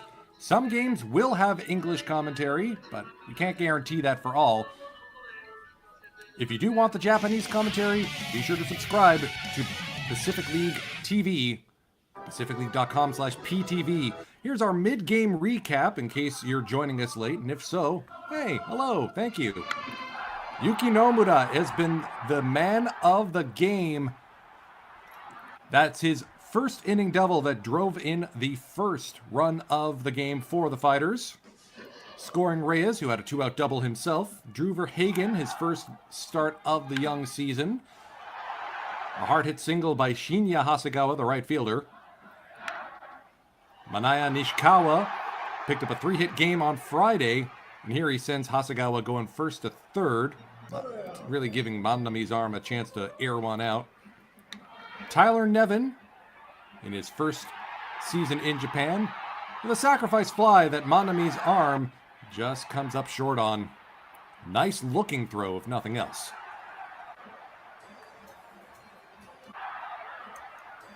Kono Takahashi likes this post.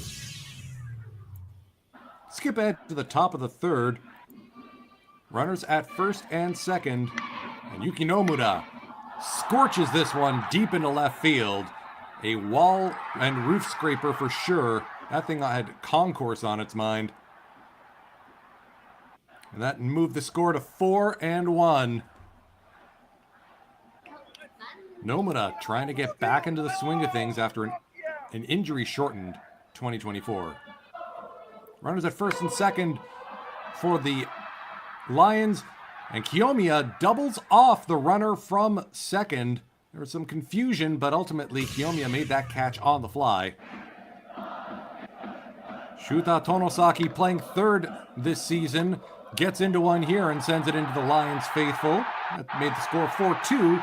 That was in the bottom of the third. Fourth. And yes, he gets the chain. In the fifth, Reyes standing at second again after a scramble double off Sosuke Genda's glove. Yuki Nomura golfs another one into the left field bleachers. That makes it 10 total bases. A Moda show, a 3-hit day. It's an impressive game here for Yuki Nomura, making himself essential to the Fighters lineup. Gordo with a question: how many outdoor stadiums are there in the Pacific League? 2. Rakuten Mobile Park Miyagi in Sendai, home of the Tohoku Rakuten Golden Eagles, and Zozo Marine Stadium, home of the Chiba Lotte Marines. I suppose 2 Seibu Field fixed would have counted. domes and 2 retractable roofs make up the 6 Pacific League clubs.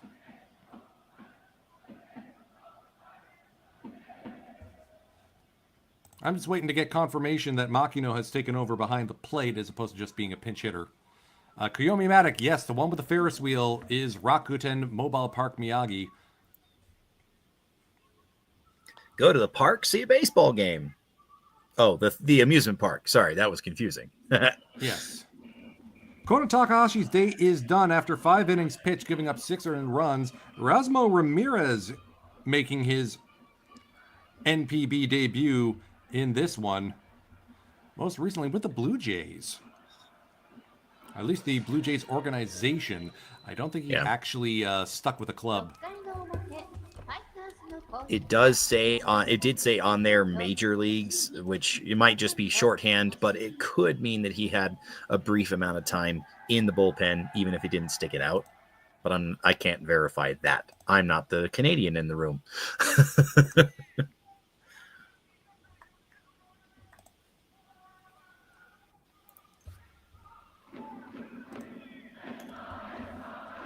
Ramirez. I need just all a little bit of time before I get his pitching profile. High fastball in there at around 92, 93 miles per hour against Kazunari Ishii. 0 for 2 with 2 groundouts so far on the day. Well, that's his entire season. This is the first game he's played in so far. Paul Kraus asking if he knows Escon Field is retractable. Which of the other ones is? Mizuho Pepe Dome in Fukuoka. Problem is, the roof design is so inefficient, it costs $1 million yen just to open and close the lid. Because of all the electricity. So, it's usually closed. Sad that I was so close to Fukuoka and never actually went to the dome. Of course, it wouldn't have been named the Mizuho Pepe Dome at that time. I think that was like 4 names ago.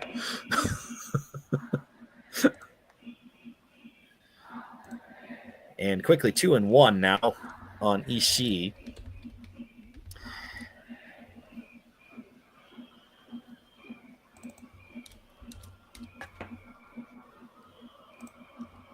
Also, I have to correct myself. It's not Erasmo Ramirez, it's Emmanuel Ramirez. Oh, in that case, yeah. That's low for ball 3. He is down 3-1 on the first batter he's faced. I mean, if it wasn't for Yuki Nomura, I think Takahashi's start was pretty good, but that happened. That's it into the air. Don't make mistakes. Well, easy to say. That second one seemed like less of a mistake. Nishikawa goes ahead and pulls that down for the first out of the inning. Hey, it wasn't Roderick. It wasn't the Fighters a ton of money to close the lid. It was the Hawks that cost a lot of money. Fighter Stadium built in 2023. So new. Still has that new ballpark smell. Also has a hotel inside the stadium with a onsen, hot spring bath. I was about to say there's another connection to your favorite Toronto Blue Jays, Gabe. Yes, hotel in the ballpark. Maybe not with an onsen. Kengo Yoshida. Whoa! Why was he swinging at that ball? That was a bit outside. Kengo Yoshida trying to go out of his shorts here.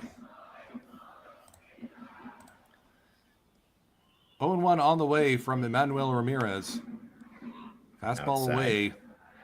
That was still slightly closer to the plate than the previous pitch.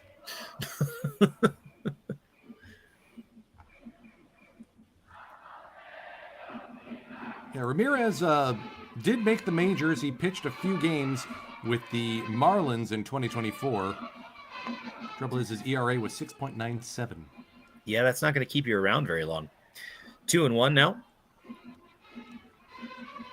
I see Charles Backwards is asking if we're looking for people. Funnily enough, that's how Matt got his role here, too. Yeah, it was a little insistent. What can I say? And that is fouled off.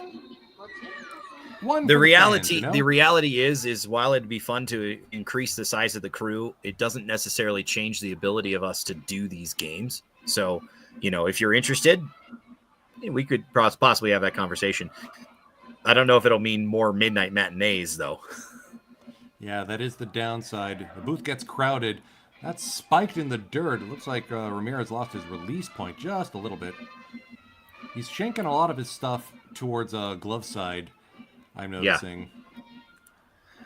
Probably a slightly late release. A lot of pent-up energy. First NPB appearance.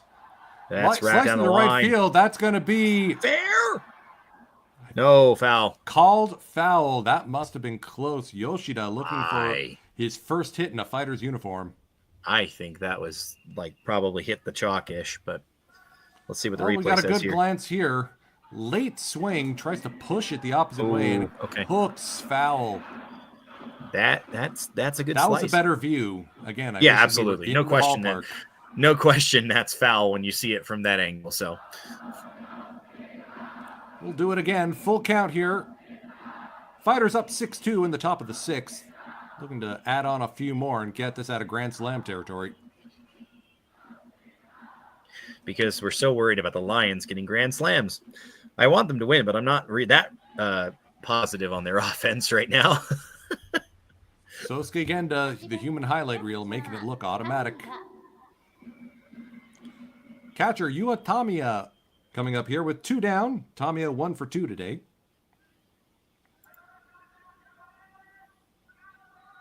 Looks like Emmanuel Ramirez has a fastball slider mix. Like so many guys in the majors, 95 and a slider. I don't say ho-hum, but Anymore, it feels like it, though. It's no longer special because everybody has the 95 plus a breaking pitch is great. And you can tell Tamiya wants that swing back. Yep. That thing dove in on his hands. Similar pitch that Kengo Yoshida swung over, right? Largely, much more like aimed at the plate, though. I mean, if he'd put it where he put it on Yoshida, it probably would have hit Tommy on the foot. So another interesting piece about NPB is that they do tend to carry a lot more catchers with the top level club than major league clubs.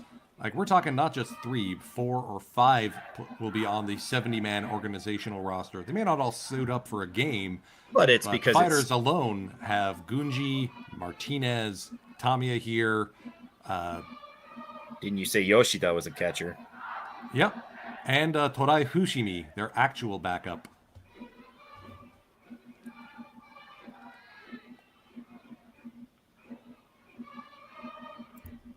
I will say that you can just hear in the right field section the Fighters fans giving it their all. They've come a long way from Hokkaido. Of course, a few of them may still reside in Tokyo from when the Fighters played there up until 2003.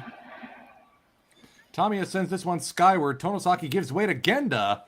And Genda will complete the out. And that's a scoreless 6th inning. 1-2-3 for Emmanuel Ramirez.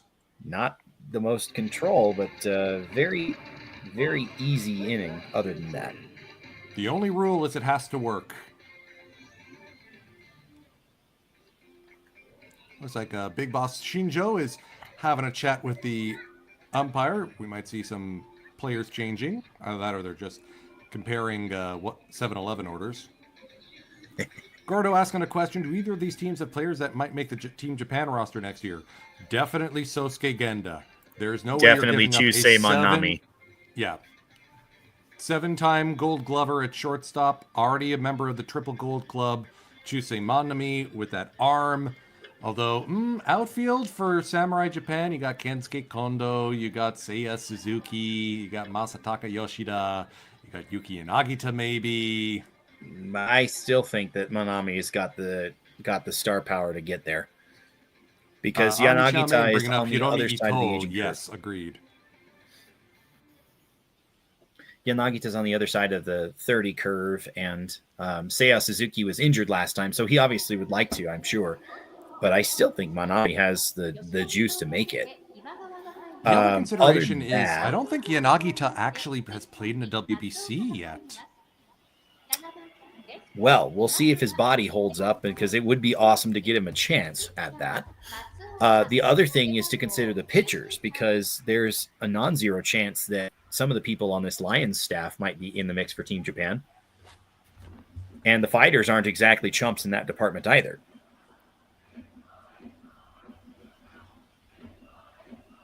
I would say that's correct. So Yuki Hiromi- Nagita did not play in the WBC, but he was part of the gold medal Olympics club for Samurai Japan.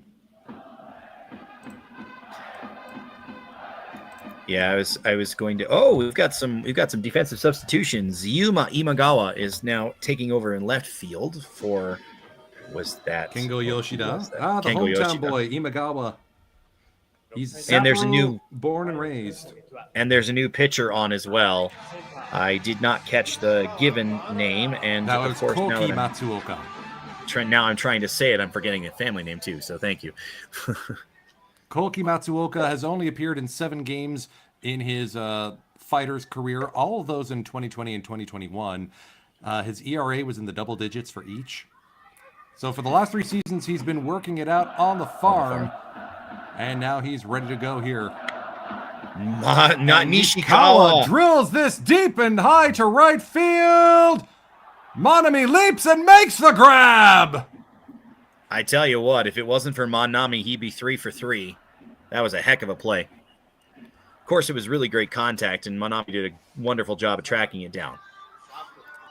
Koki Matsuoka thanks Chusei Manami immensely because that thing had the warning track on its mind. Manami perfectly times the leap. Hello, future me in the top 20 plays? Yeah, maybe? that is. I mean, I could see it. Tyler That's Nevin. true. We've not had a good Hello Future Gabe yet. Yeah, I know.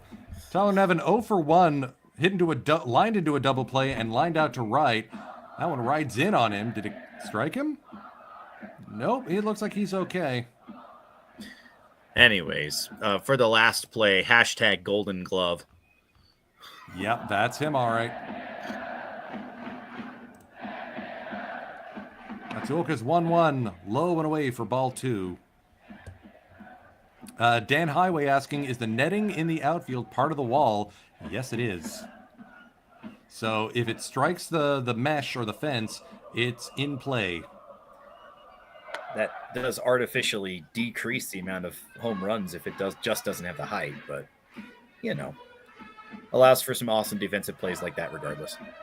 No kidding. Koyomi Matic, can future Gabe give me the lottery numbers? No, future Gabe needs them. 3-1 on the way from Matsuoka. Fell off. That'll be sent out of play. Nope. Bounce right back in. Off the netting, speaking of which. He's got a weird arm slot. Matsuoka It does. looks 3/4, maybe like 5/8. Almost half is what I was. And it is a very violent pitching motion, I'm noticing. Swing and a miss. Strike 3. Nevin K's out to Matsuoka. And good work for Drew Verhagen, scattering just the 2 runs over those 5 innings of work. Nice looking forkball there. 4 in combo now. Second half of that is Leandro Cedeno, 0 for 2 today. Popped out to the first baseman and flew out to center field. Those of you who are Fighters fans, get your singing voices ready. The Lucky 7 will be coming up after this out, or after the next out, I should say. 152 on the gun there, diving in from Matsuoka. Cedeno still looking for his first hit of the season. Swing and miss to make the count 1-1. I love the nod. He's like, okay, I see you. I got you. I see what you got now. We'll see if he actually does, though. Distinctly Japanese thing. The visiting team will have their theme song play in the top or before the top of the 7th. Like, could you imagine Sweet Caroline or OK Blue Jays being played at Camden Yards?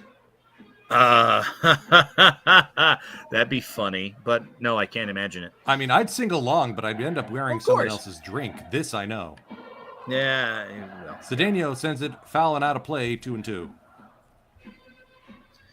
I mean, we'll see what happens here, but if this holds, I wonder if he just lowered his career NPB top level ERA like a run.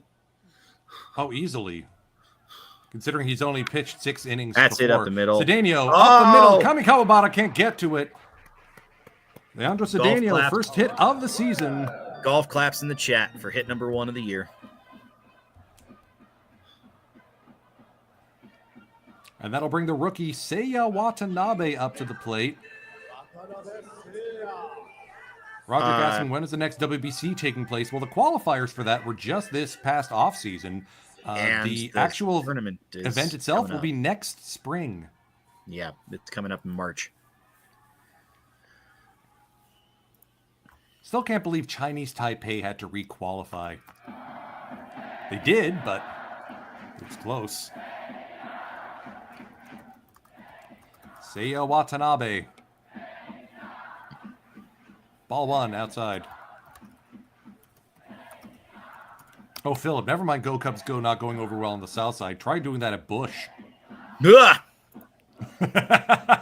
Ah! Yeah, everyone just got like existential chills right there. Watanabe line through the left side for a base hit. That's not his. And now that's first NPB and hit, second. But getting some Sleepy, getting some watch things the going language, and yes, this is live. We wouldn't be ruining our sleep schedule otherwise. here. Yeah, that would not be a thing. I don't need help to ruin my sleep schedule. Here's Shuta Tonosaki's replay of that laser beam home run into the Lions' Owen Don. Nice to see him happy. It was definitely the swag.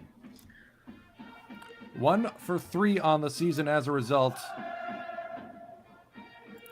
The Lions fans getting into their chants theme because there's a runner in scoring position.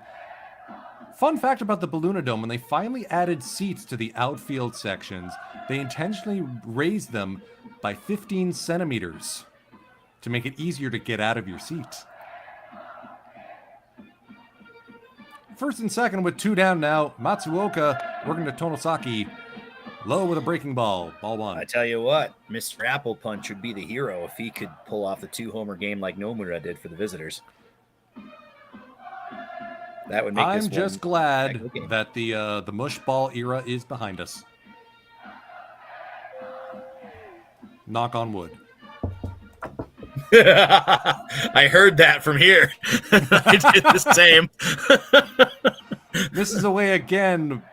Count as 2-0.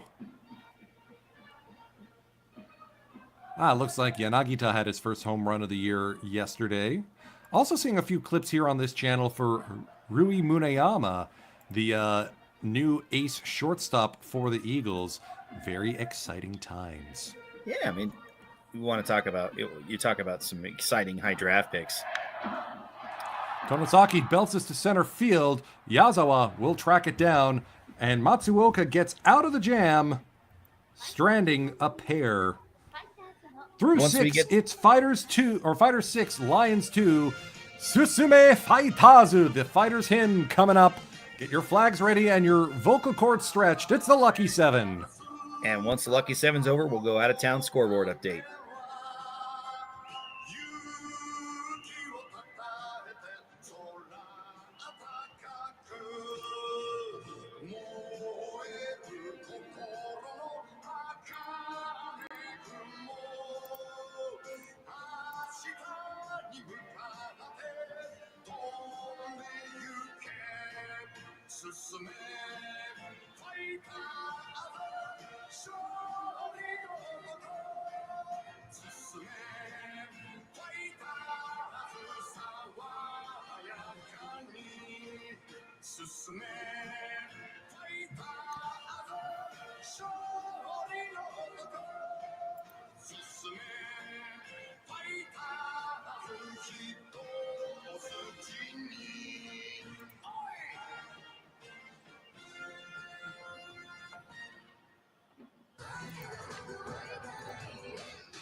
All right, let's go I know ahead you and have get... a choice between sleep and watching us, and I'm grateful that you've chosen to watch us. Sleep will come later. This is the Midnight Matinee on the Pacific League English YouTube channel.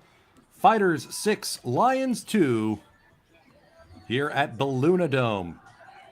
For those of you just tuning in, good to have you. Gabe Lerman, Matt Seivert, and Michael Bealey here in the cramped virtual booth. It's a good thing Jimbo Bernecki didn't join us, otherwise we'd have to fight over the microphone. I think this is a record. I think we have over 130 people watching at one time right now. I think that's more than we've ever had. So thank you. I think since you've joined, definitely, but I think we've had better luck, or we've had some decent It's time the before highest you number joined. I've seen in the booth. Well, thank you anyway.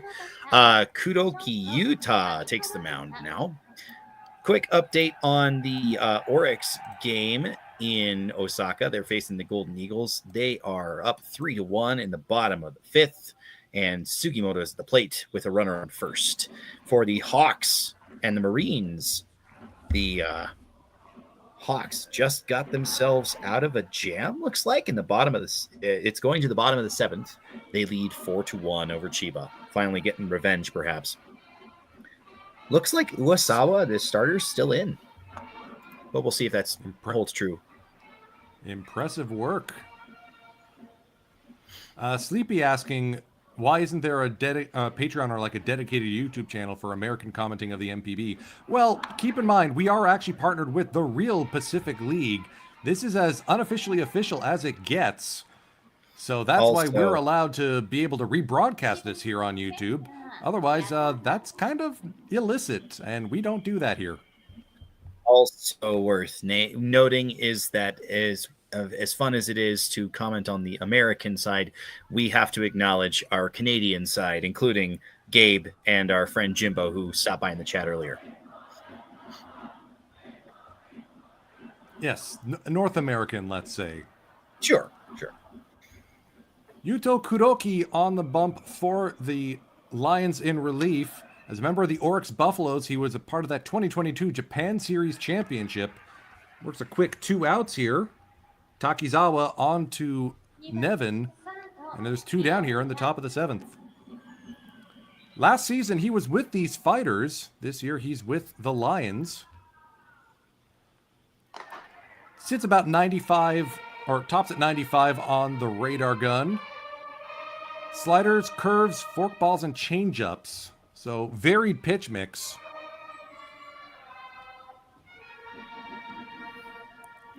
Went through Tommy John in 2020, and he's here now.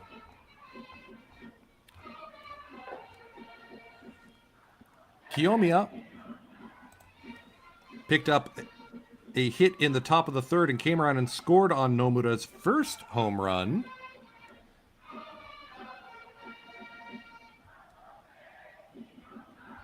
GC asking, when is your next live stream of an official game? 2 weeks from now, Sunday, April 13th.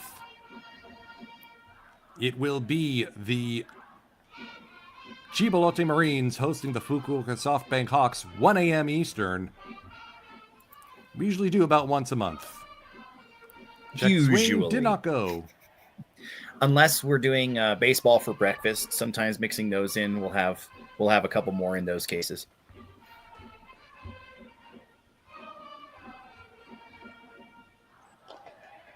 Well, it's not like it's gotten more lax, Dan Highway. It's gotten more accessible through the efforts of Pacific League TV. Kiyomiya will ground out to Takizawa, and that's a 3 straight ground balls to the second baseman. Good amount of work there by Yuta Kuroki to send us to the home side of the Lucky 7. Hoero Lions! Those jet balloons are ready, and we hope your lungs are stretched to sing along if you know the words.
Nothing says Japanese baseball like a Jet Tofu Sen launch.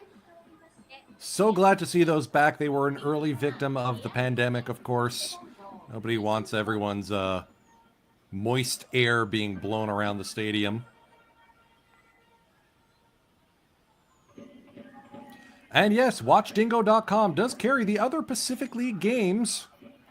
Some with commentary, some without. I've just been informed today that they actually are doing commentary like us. With their own team of commentators in English? Wow. I would need to double check, because that would be interesting for those of us who want to continue doing this. I would think that would be a fun opportunity. Oh, Naoki Miyanishi. One of the legends of this fighter's bullpen.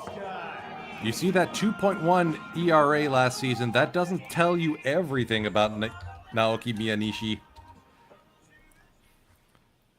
The 39-year-old has been with the fighter since 2008, which means he is part of that Japan Series championship team in 2016. Last season became the first pitcher in NPB history to reach 400 holds. And if I'm not mistaken, he's closing in on the career leaderboard for, I think, appearances. Yeah, I think I remember the podcast episode where we were saying he'd gone up to like number 4. 870th appearance in NPB tonight for the veteran lefty.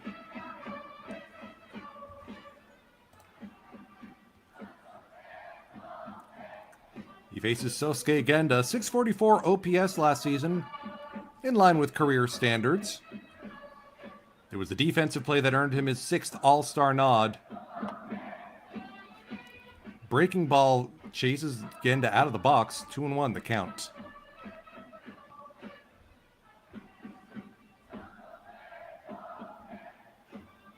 And as you can tell, he's a beloved player here in Tokorozawa.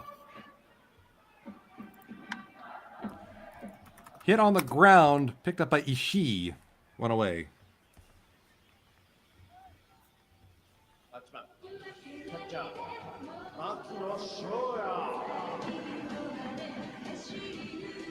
Shoya Makino took over for Yuto Koga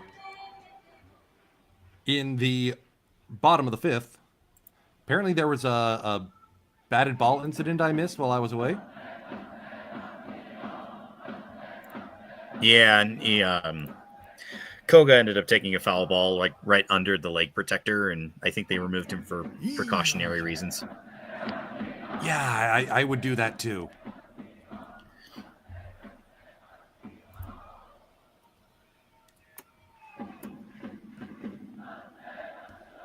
Looks like we got a pinch hitter coming on for Natsuo Takizawa. That's it. Well into left, but it's catchable. Catchable and caught. But for Makino's like first actual like real contact. Daiju Nomura coming to the plate now. Ex-Hawk Daiju Nomura. He was with the Fukuoka SoftBank Hawks for the first 5 partial seasons of his career. Last year with the Lions in 57 games, put up an OPS of 715. I mean, if the Lions give him the time that he, probably deserves. I know they just signed Nevin, but like I think Nomura is probably the answer of the future more than a foreign player, unless Nevin really clicks. I mean, I'm biased. In one of the baseball games I played back before the NPB got removed from it, Takayoshi Yamamura and Kento Watanabe were the big sluggers for the Lions in like the 2030s. 2-0 on the way to Miyanishi. Frame job attempted by Tamiya. That's outside for ball 3. There's definitely a little more nuance required in Tamiya's framing. He's still young. I wonder if he'll learn that from Sumitani. But My older brother was also a baseball player. Some of you might have heard me say something of the kind before. That framing, there's a way to receive it that makes it like naturally acceptable as, oh, that is a strike, even if you're kind of creating it to be that way. And a lot of catchers now, they just kind of stab at the ball and then like bring their hand into the zone, which the movement's pretty obvious.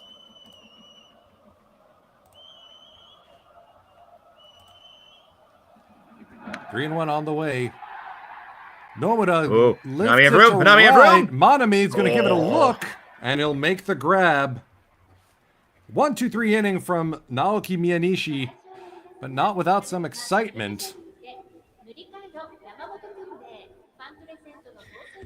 Presuming that We got Nomura's 2 innings going left, to- and we're just getting to 2 a.m. Eastern here. We may Yeah, have it finished just before crossed- 3 a.m., which is pretty incredible. Just crossed over midnight for me, which is saying something.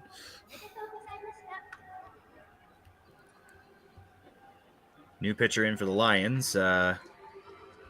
Cannot tell who it is just by the jog because I don't see the name or number. We'll get that information in a bit.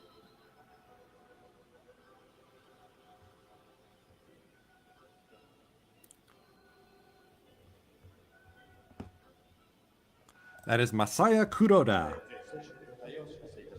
From Kuroki to Kuroda. This is his debut appearance in NPB for the 21-year-old.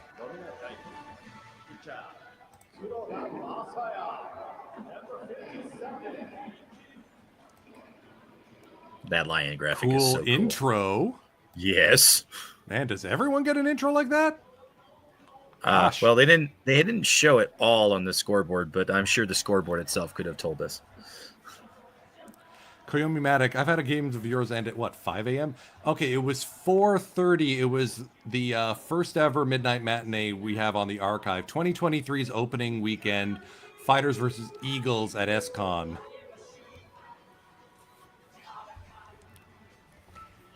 And I remember saying, we did it before the sunrise. At that point, you're probably a little loopy. Yeah, it looks like a 158-kilometer fastball, so mid to high 90s.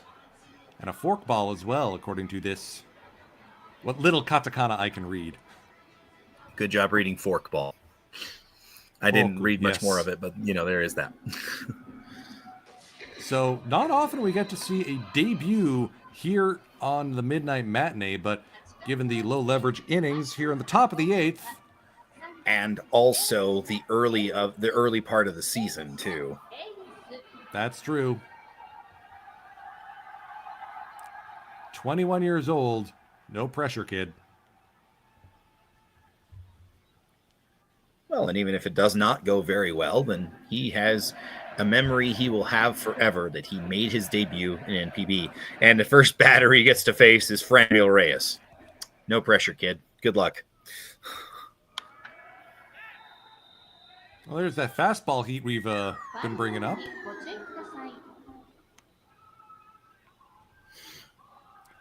At the very least, those fans who are sticking around to enjoy a walk on the field and take some photos will be able to do so before traffic gets heavy on the way back home. Like people drive to Balloonadome. Come on, Gabe. There's 2 transit lines that go there. Hey, they're still commuting. It's not with their own cars. Fair. Yeah, Cebu's one of those interesting vertical integration teams because you take the Cebu Railway from the Cebu department store to the Cebu Dome to watch the Cebu Lions. I mean, the corporate synergy is wonderful. Just imagine how Yomiuri would love to do that. The newspaper. Yeah. 1-2 on the way. Breaking ball caught by Reyes, and that's floated into center field. It's a 3. He's reached all 4 times today. 2 doubles, a single, and a walk. Heck of a game for the Franimal. He's letting Nomura do the talking. And the big man is going to ham it up a little bit as he's relieved for a pinch runner. There's the smile that Mike was wondering about. Found his smile again. I think he found the smile when Nomura was going. Oh, Taiki Narama. That's definitely an upgrade in speed. Familiar name to Lions fans as well. I believe Nadama was with the Lions last season. Nomura, you see the yellow numbers there. 6 RBI on the day.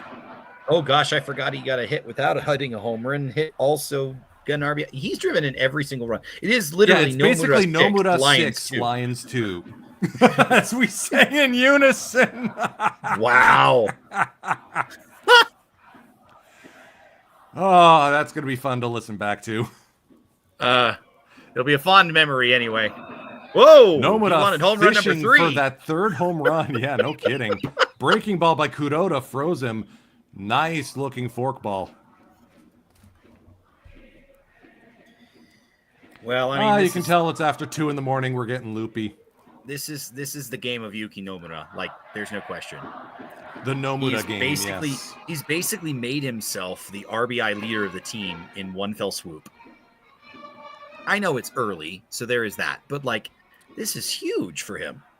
Small sample size. Sample size.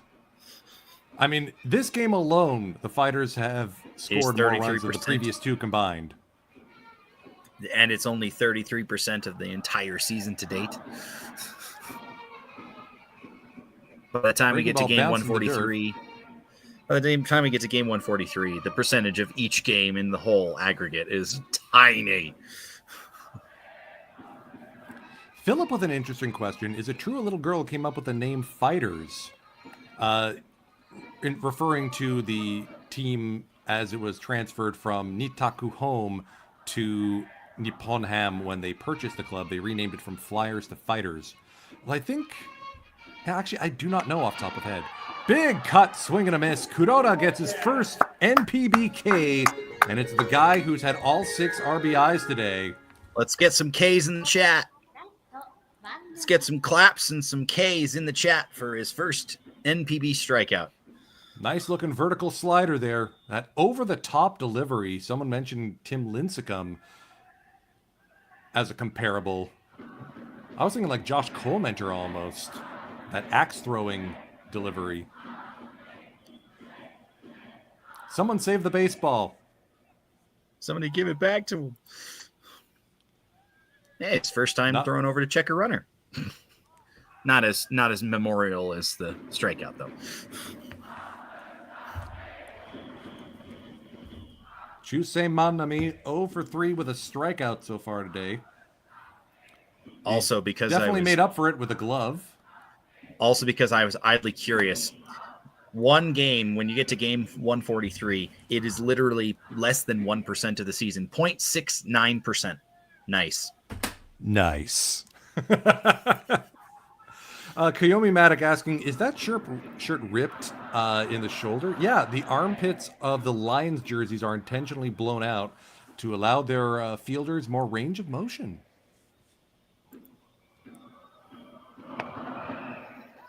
I don't think that's an elective. I don't think that's an elective thing. I think it's literally uniform.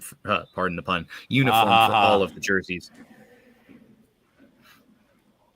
But when you purchase replica jerseys, I don't think they don't necessarily guarantee to come that way. I'm checking mine. No, they don't.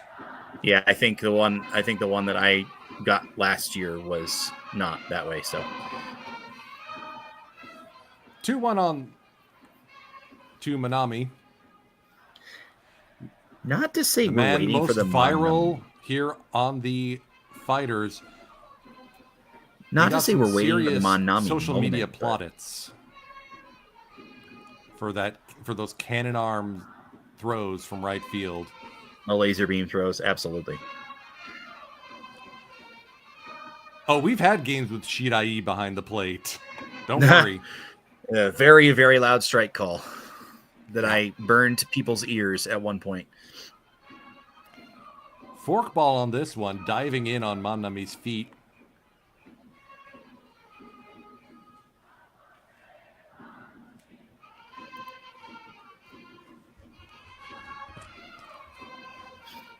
Makino keeping an eye on things. Two youngsters trying to work together as a battery. Not the Koga-Kona battery we had earlier. That's still such a clever towel. Oh my gosh. I gotta get my amazing. hands on that. 2-2 chopped up the middle. Genda will not even look at second. He's No, gonna he throw on did to sneak a first. glance, but he just didn't bother making the throw. He took that quick look and it's like, no chance. Refocused on first, threw out Manami. That's totally the right choice. So 2 down runner at second for Kazunari Ishii.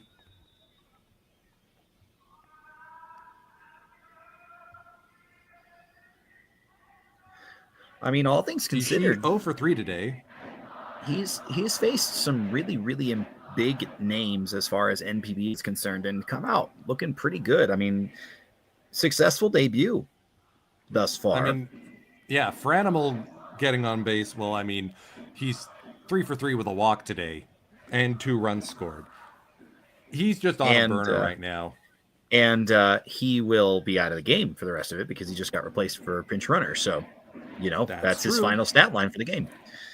Even infield, if or outfield is drawn in, you will note. Ishii not exactly known as a power bat, so they want to try and end this inning quick. Top of the 8th, Fighters up by 4. That is Ishii lifted into laced left to center. field. Whoa! Oh wow! He held on to that for like 2 seconds too long. If he wanted any prayer. Kazunari Ishii RBI single, and the Fighters take it out of single play territory. It's 7-2.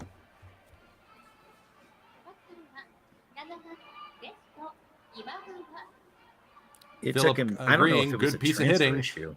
That pitch was like right at his letters. That wasn't a transfer issue. He literally was just delayed in throwing it in. I mean, I don't I'm think he would have had wondering a if chance that's just- being Nanama. Yeah, I wonder if that's just the immaturity of Seiya Watanabe. Again, first pro season here. Sure. And yet, you got to try at least give it a look. Sure, you don't have to have the cannon arm of a Manami to keep running us, but if you're not even going to... Yuma Imagawa puts a charge into this one, but Watanabe will haul it in. Well, That will congratulations, kid, on a debut in NPB. Your hat fell off plenty.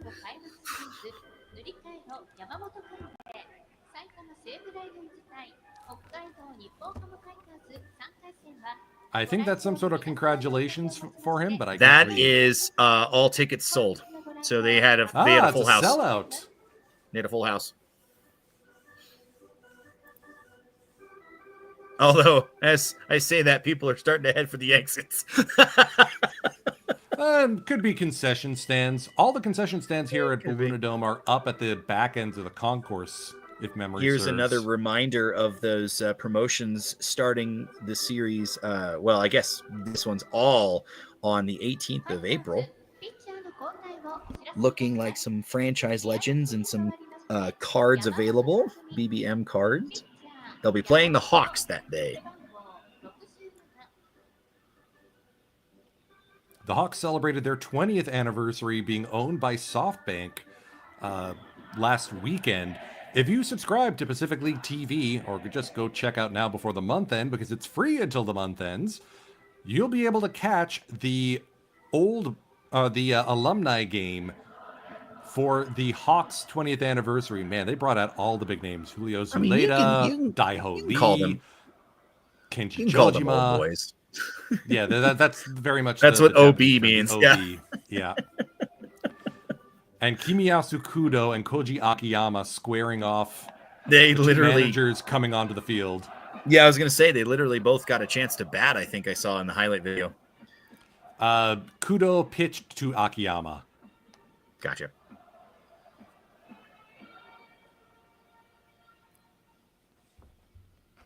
Something about the tiny highlight reel. Here's Takumi Yamamoto. Battle of the bullpens here. Shinya Hasegawa 1 for 2, reached on an error, 1 run scored. Got the game started properly. Ran first to third on a Manaya Nishikawa single. Tyler Nevin picked him up with a sac fly. Thank you, cameraman, for letting me do that sequence. I was about to say, they set it up for you. It's like we're in their ears. No, we're not. It'd be cool, but we're No, not. we have no way to communicate with them. Aside from the language barrier. Hey, I do speak a decent Japanese, but that's neither here nor there. Yeah, I can't hanashite Nihongo to save my life. You know, this has nothing to do with Japanese, obviously, but I always despise people using the phrase "no habla español," saying they can't speak Spanish when they literally use Spanish to say that. It's like, I know, I get the point, but isn't that just a contradiction by itself? So Takumi Yamamoto joined the Fighters in 2023, originally a member of the Chunichi Dragons. He was part of the trade from the Dragons that included Yuya Gunji, and as you can imagine, Gunji being such a positive influence on the Fighters last year, safe to say, Fighters won that trade. No. Common Fighters W. Hasegawa thought he had a 4-pitch walk there, and it was a little high, but I think that's a pretty easy call to make on 3. No, give the guy a strike.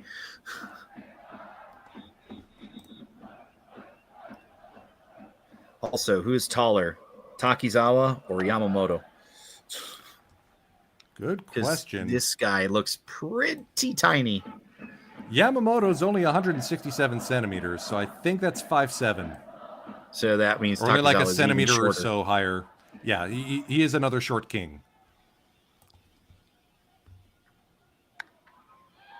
Well, I mean, Hasegawa- he generates a lot of power in that frame because he just threw, what, 90-something? Yep. Primary pitch mix is that fastball, cutter, and sinker.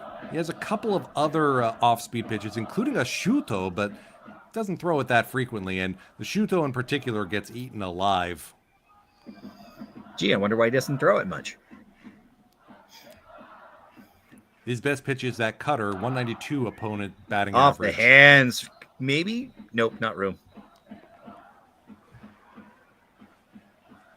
I think he called it a dead ball, although the ball did end up in Tamiya's glove.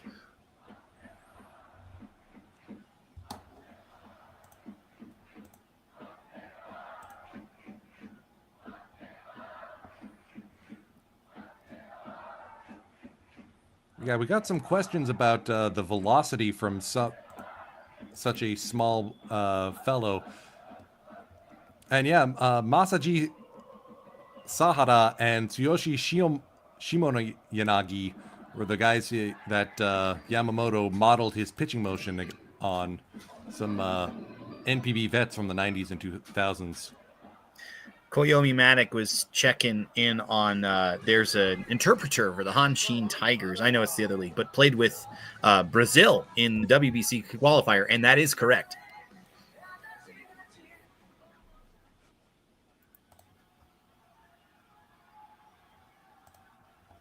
I guess Sagawa finally managed that walk.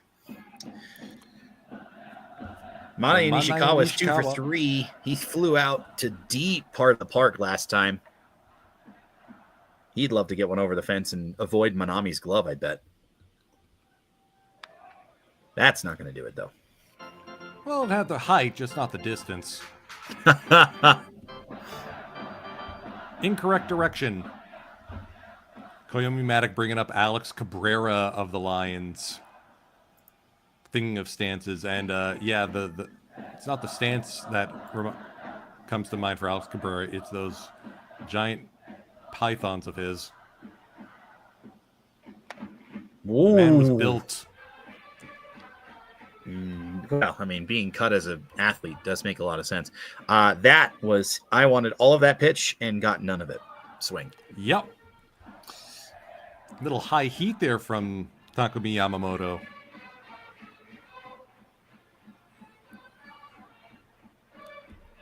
Last season, he did put up 3 holds and a 1.02 ERA. That's sky towards second. Ishii picks it up off the roof for the first out. Tyler Nevin still looking for his first hit of the day. I do like the intro song there. California knows how to party. I mean, that is a shout out to its hometown of Poway, California. Started his MLB career with Baltimore. Got his first MLB home run. Hey, there's the podcast manifestation. Tyler Nevin, first hit of the night. I thought you called it the Midnight Matinee manifestation. There it is, yes. As I was saying, hit his first career MLB home run off Hyunjin Ryu of the Blue Jays. Well, now of the Hanwha Eagles in the Korea baseball organization. That's right. Back to his original club. Gotta love it when the guys do that. It's nice when reunions work out, but sometimes they don't work out. Okay, I thought you were going to do a pun there. Hyunjin reunion. I actually missed on that. I am very sad that I did, but well done, Gabe. Well done. Leandro Cedeno's got 2 runners on 3. now. He wants to do some damage. Let's see if he gets a little bit too free swingy. This would be a great time for one of what we expect to be about 15, 20, 25 home runs.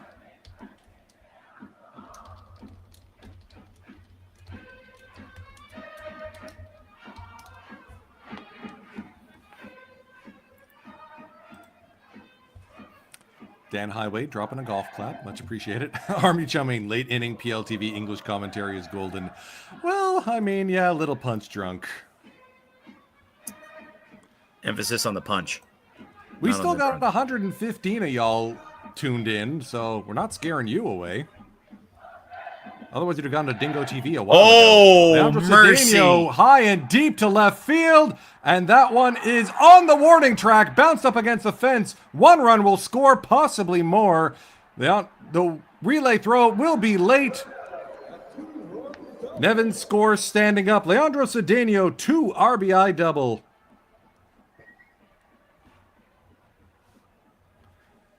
And the Lions have some life. It's 7-4.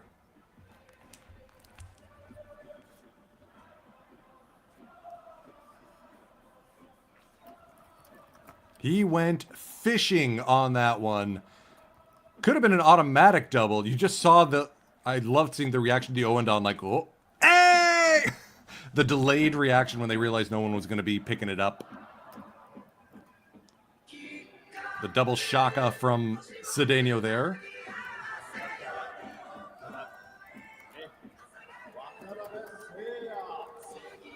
And now the rookie tries to keep the inning going here. Hey, I mean, this 1 is out, inning man the on Lions have second. had.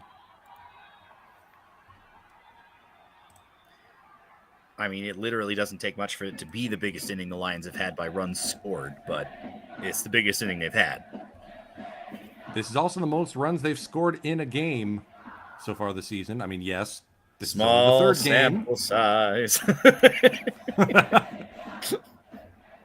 Tis only fair. Tis only fair. This is true. We give each other some good-natured ribbing. Bottom of the 8th. Lions showing a little bit of life here. We might see Seigi Tanaka out of the bullpen again. Watanabe watches. Strike 1. Zoom past.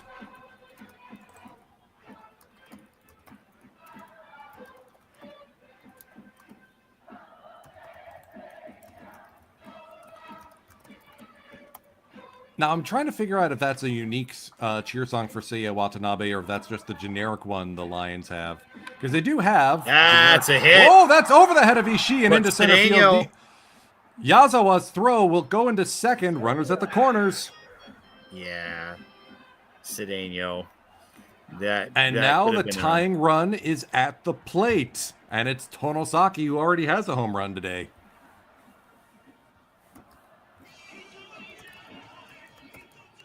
Nice opposite field swing there by Watanabe. I think that's his second multi-hit game to start the young season. Lions may have something special in this kid. I'll be watching his career with great interest. Well, I mean, you were talking about the rookie class with Muneyama. I mean, Watanabe was their highest draft pick in Saitama, right? I think he was a second rounder. No, he was the second rounder. Okay. Yep, second round selection from Osaka University of Commerce. And if they can get Tonosaki going, then this Lions lineup looks a little more fearsome. I mean, I did call them to finish 5th. Hear them roar. Yamamoto freezes him. Changeup. Strike 1. I think it'd be interesting if you had this lineup and it's, well, I guess it depends. If Daiju Nomura takes a step forward and Tonosaki does, about what we expect and maybe ticks up a little bit with the bat. If Genda performs to his usual, then, the lineup is not last in the league, but we'll see. Of course, they're going to win some games. They won't lose nearly as many as they did last year.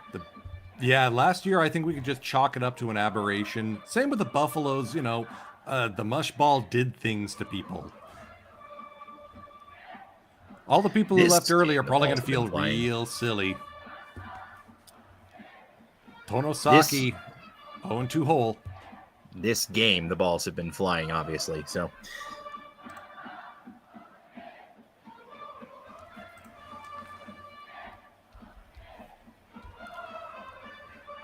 brief moment. Chop right to Kamikawa Bata for the second out. That was a blink and you'll miss it play and a crucial second out here for the Fighters. Tonosaki cannot believe it. And looks like a switch of pitcher as Big Boss is stepping out. Big Boss taking the ball from Yamamoto.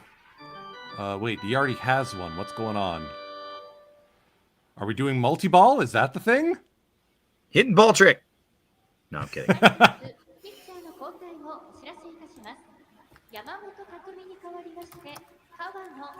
So Yamamoto only pitches 2/3 of an inning. Kiyomiya having a chuckle. I missed that. I didn't see the name on the back. It's the hidden ball trick, Gabe. It was hidden from our eyes, too. Multi-ball. I mean, Verhagen actually was really, really economical with his pitch count, but it's been a chain of relievers since. Given that it's early in the season, may not want to push the arms too hard, too fast. Sure. Don't want to tire them out now. Ryusei Kawano. That would explain it. Setup man was dominant last season. No surprise they're going to him here. Might see him get a 4-out save and save Seigi Tanaka. Takeya Nakamura taking up a bat? Maybe not. Taking up a bat. The left-handed pitcher, Kawano, appeared in 52 games last season, went 33 for 34 in holds with a 2.13 ERA. Season before that, 50 appearances, 42 innings pitched, 1.7 ERA. Kawano is found gold for these. And we have a little bit of a technical glitch. Fighters. Please pardon our dust as we get this going back in the moment where we're supposed to be at. And we got to turn off the Japanese announcers.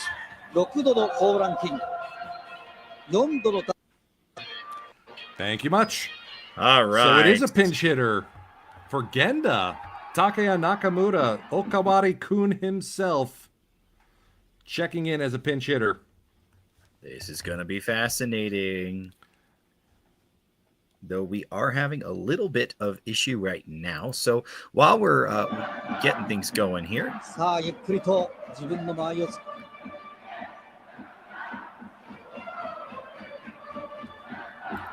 There we go. Runners at the corners. Nakamura, they're going with the platoon splits. And that's a wild pitch. It's going to skitter past Tamura. Both runners will advance, and it's now a 7-5 ball game.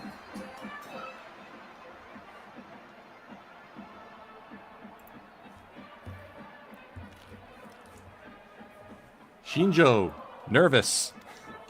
Fighters fans, nervous. You know, arguably they should be. Let's see where Kawano tried to put this. It looks like it just clanked off Tamura's mitt. I might mark that a passed ball. I would think it's a pass ball if he had a glove on it. If he didn't have any chance, then wild pitch.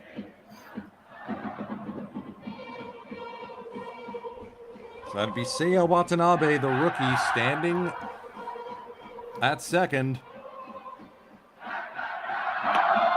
Big swing and a miss Takeya there. Nakamura, the active player leader in home runs. So close to 500. I really hope he gets it, but he needs the playing time. And at this point, I think he's mostly going to be a bench guy. So we'll see how that goes. 478 in his career.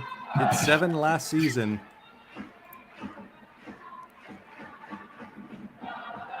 Yeah, the years of him hitting 40 plus are well behind him. But if He he can can still come run off, into one, though. Oh yeah, That's not bounce one in to the run dirt. off. Another low ball. Well, I I mean, don't he's know. trying to Seems keep he the ball struggles a down, little. so he's more likely to either sky it or ground it rather than hit it out. If you give him something that's more at the belt level, then he's going to do way more damage than if it's low in the zone and, you know, barely getting a bat on it. It's going to feel a lot different.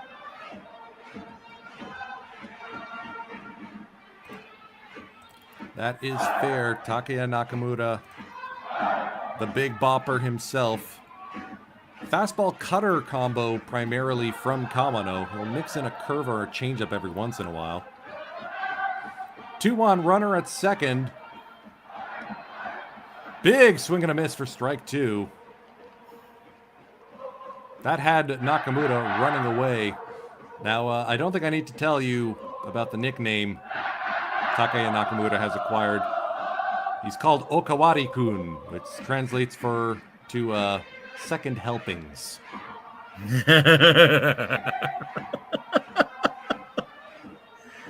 True, he does not have the stereotypically Japanese body type. 2-2 on the way. Bouncing the Nami- dirt, and all the lights are going to be lit now. Minus the one that he kind of booted off his the heel of his glove. Tamiya has been doing a great job of keeping these balls in front of him. I believe that if Watanabe scores, it would be a charged run to Yamamoto.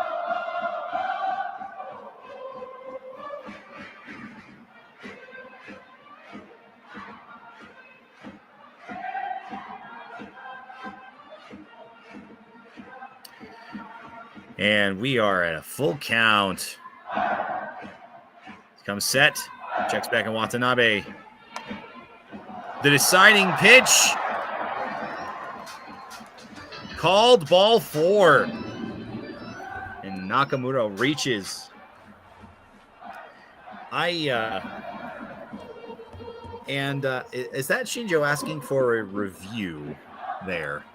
I don't think you can review balls Ball and strikes, strikes ball. in this game. I think it may have just been not an intentional They're just telling- walk, but They're just telling him to intentional walk the next guy. Oh, they're replacing somebody. yeah, it looks like Imagawa is going to be leaving the game. They go in full defensive and pulling somebody else in, looks like. Oh yeah, Isobata's checked in. There the is Ryota speedster. Isobata. Apologies for disappearing for a second there. Fun fact, if you click log in on StreamYard, you get kicked out of the studio. Ah! And Motoyama. Hiyu Motoyama, I think, is pinch running for Nakamura, which obviously makes a lot of sense.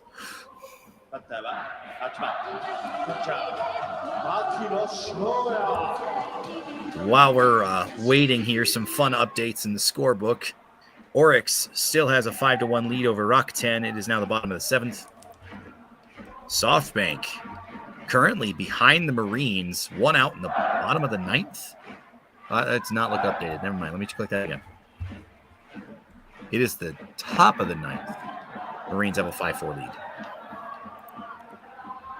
Oh, man. Jimbo's going to be apoplectic. Yeah. Score holds. I mean, the Marines have been shoving the Hawks this year. I almost said fighters. Shoving the Hawks thus far. It's early, but let's just hope the update, Yazawa moves from center to left. Isabata checks in, replacing Imagawa and playing center field. Double switch. Okay.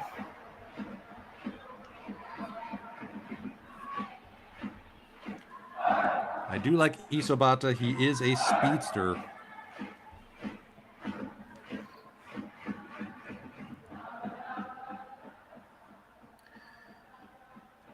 Oh, and 2 down. Runners at first and second for Makino, the catcher. In the biggest moment of this game. Tying run at first. Go-ahead run at the plate. Tried to frame it. Ball 1. Fastball misses away. Yeah, that's just off the plate. Oof. That's about as off the plate as the ball 4 to Nakamura was.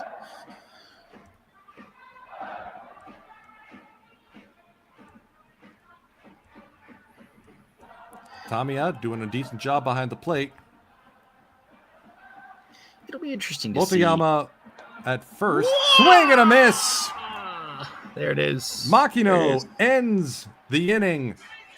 The Lions put up 3, but the Fighters still hold on. It's 7-5 going to the top of the 9th.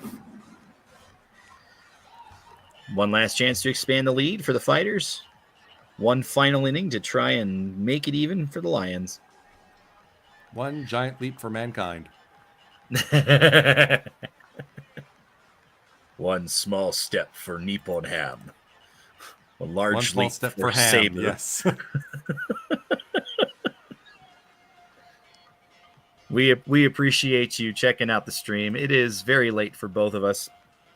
That said, it is pretty decent. It's only 12:30. Normally I'm still awake. And there are still 120 plus of you watching us prattle on about an awesome game. This has been a really exciting game, by the way. I honestly can't wait for the May 24th game we've got, because that's Saturday midnight as opposed to Sunday. So you got a whole 2 days to recover. That, but also because Kumamoto, it's probably going to be the field that I attended the game between these Fighters and the Fukuoka SoftBank Hawks when I visited Japan. That'll be Saturday, May 24th at midnight. Next stream for us, though, will be 1 a.m. Sunday, April 13th. So in just 2 weeks' time, as the Chibolote Marines host the Fukuoka SoftBank Hawks. Oh, it's a Japanese big unit, Shinosuke Hada, out of the bullpen. This is going to be fun. Speaking of young pitchers, Hada is a tall, lanky boy. And lefty. He appeared in 9 games last season, went 2 for 3 with holds, 2.76 ERA, over 16 and a thirds inning pitched. He ended up with a 1 and 3. He is 3, mostly leg. A 1-3 win-loss record last year too. So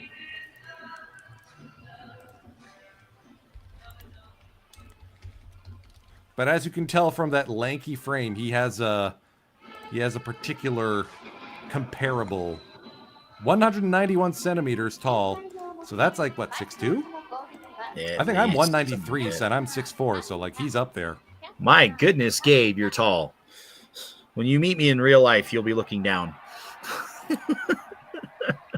Anyways.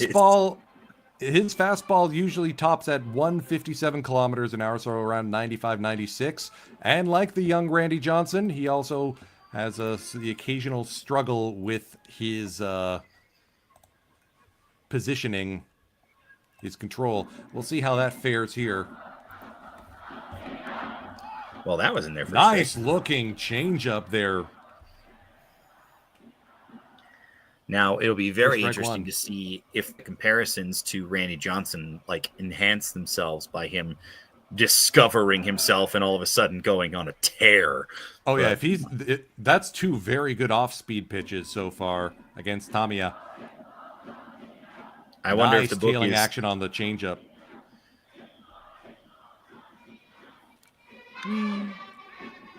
lifted into Popped up. left. And that'll be an easy play for Seiya. One away. I mean, Philip, let's be real. It's not that all the best Japanese players prefer the West Coast. Let's not forget Shota Imanaga chose Chicago, as did Seiya Suzuki. Masataka Yoshida wound up in Boston. Masahiro Tanaka wound up in the bright lights of the Bronx, as did Hideki Matsui. Well, among many other teams by the time. And Yu Darvish started in Texas. Yeah, I mean, a lot of it has to do with the West Coast is going to be the easiest to get home, and that familiarity, the larger population of people who probably can speak your language is really a big deal. Man, I also was trying to manifest Roki to the Mariners. Could you imagine that? I could imagine that, and there was a hot second where it sounded like that would have been a match made in heaven, but I won't say anything about foregone conclusions. Whoa! Buzz the tower there, Kami Kawabata. Wait, where's the bird? Where's the bird that just died? They can't get into the dome, Matt. Remember? Sorry, you said it so partway open. But to further the Randy Johnson comparisons, I had to.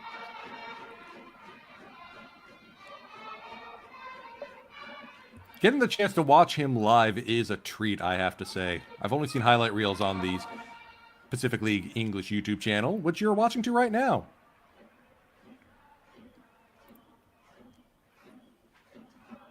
Man, if Hada can join the rotation alongside Chihiro Sumida and Natsuki Takeuchi, that is a mean rotation. They have a lot of lefties if he does that. In one of my video games, I've assembled a rotation of all lefties. I called them the FLAD, the 5 left arms of doom.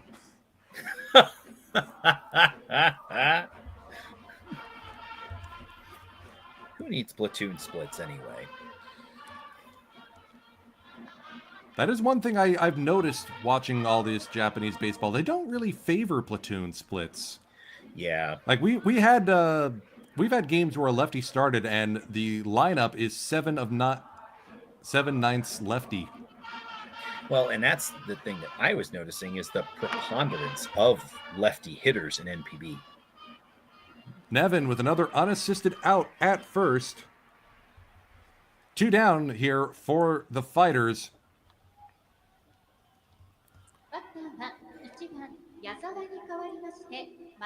And there's Go Matsumoto. So much for the day off.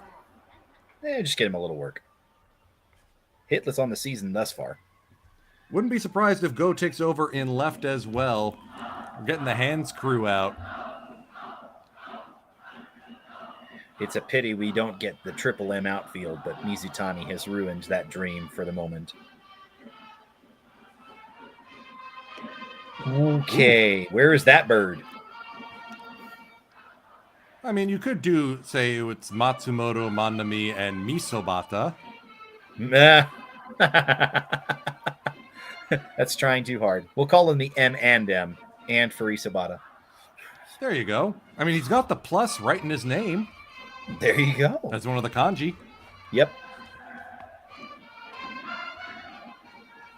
The more I see of his breaking pitches, really well, yeah. The more I see of his breaking pitches, the more impressed I am with Hada. But I think that if he puts too much arm behind them, they just get way too much glove side run. That's fair. Ooh, like that. Or his fastball. I guess that wasn't his fastest pitch. Did that hit? Yeah, I guess they're calling that. Yeah, it bounced, but it still connected with him. So in Japan, a hit by pitch is called a dead ball or dead doboru. Well, the ball. See where this Oh, connected. it's on Ooh, the calf. just Yeah, below the knee. That'll hurt. That explains hurt. why he was hopping around a little bit. Yep. Oh, Dan Highway bringing up Andrew Miller. Yeah. Speaking of final bosses, I remember that 2016 postseason run. He just came in with like hate and anger on his shoulders. For what it's worth, I was thinking of Shikyu. The kanji for a walk is also like the kanji for death. It's kind of hilarious. Poaboru. Yes, they tend to just transliterate it though. Yeah. Kotaro Kiyomiya, the third baseman, made an error but has scored a run, 1 for 4 at the plate. And down in an account quickly, 0-2.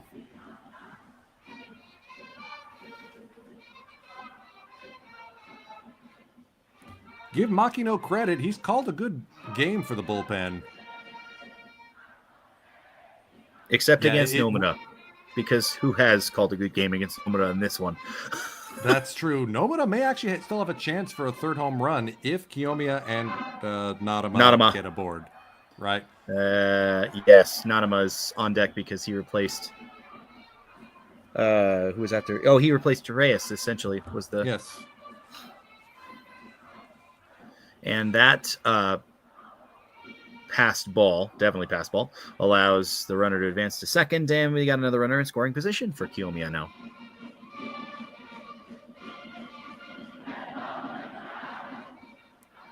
It's amazing how much noise that one section of fans can make, isn't it?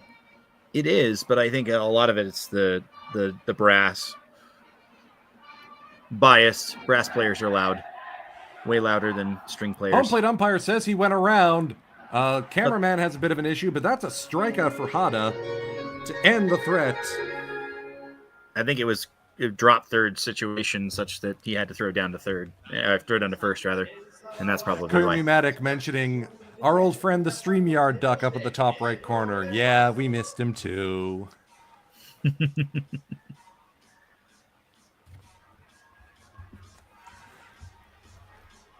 Oh, wow. We're getting some... Thanks, Roderick, for keeping up on the score with the SoftBank Lotte game. The Marines are now up 7-4, and they still have 2 runners on. Tell me how the turf tastes, little man. But more Buffaloes importantly... and Eagles in the top of the 8th. Luis Perdomo just walked Toshiki Abe, old friend. And now it is runner at first with 2 down, top of the 8th. Buffalo's up by 4. It's going to be interesting to see if Lotte can kind of get a run of dominance like they had against the Lions last year. I mean, there's no way they're going to basically sweep the season series, but wouldn't it be funny? Kind of funny. It would be hysterical, especially if that pitcher, I'm looking at a new pitcher, especially if that team was the Hawks. Yukiya Saito takes the mound for the 9th. Apparently Interesting, not going for I'm kind of surprised they didn't keep Justice. Kawano. I mean, he did pitch. That was a rather protracted at bat. Yukiya Saito, former Hanshin Tiger, I believe came to the Fighters through the active player draft, put up a 1.71 ERA over 26 and a third innings pitched last season. Only 5 earned runs against 25 strikeouts. Is it because Justice was handed out yesterday? Yes, Justice was meted out yesterday, but Monday's an off day. It's early in the season. We don't want to burn him out yet. This is true. There's always another game, except on Mondays. Until, I was going to say, until game 143 for 3 teams.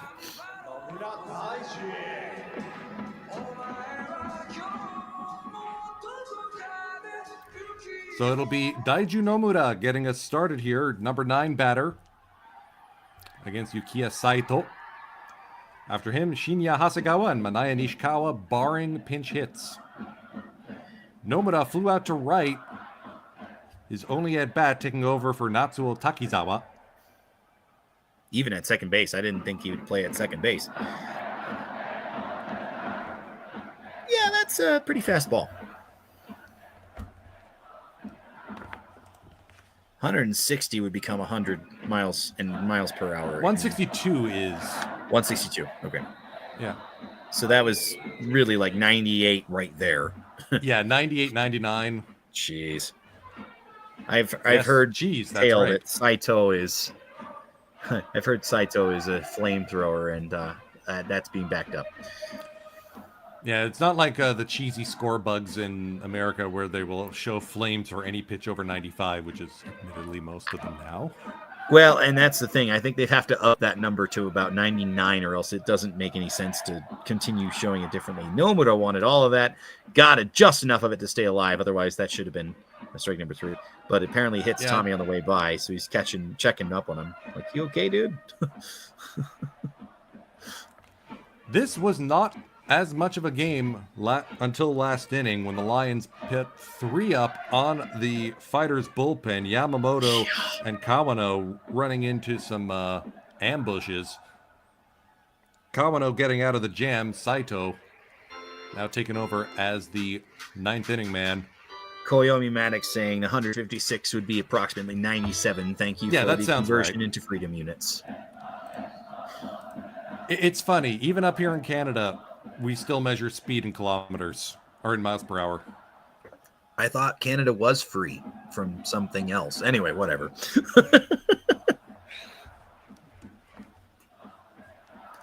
Thankfully, it's still the great country of Canada has still not attempted to be annexed into the United States at this point. I wasn't going to bring that up at all. Kiyomiya with a nice throw and a good split there by Nomura. Yeah.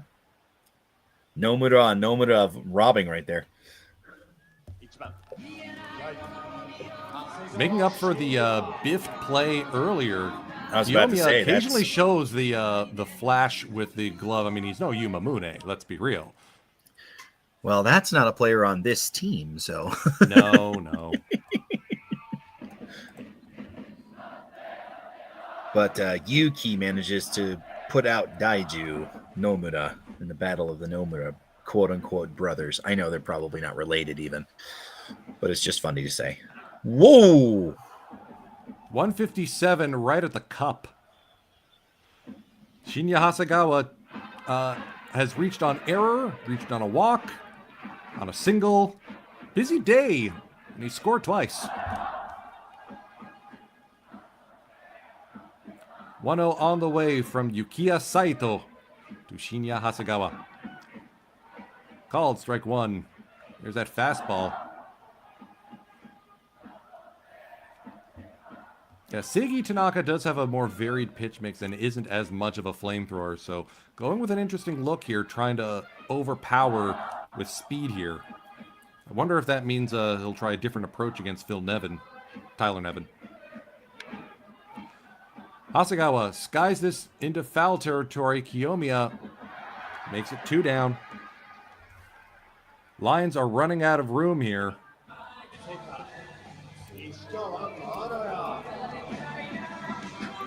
Ishikawa had that 3-hit day on Friday's game.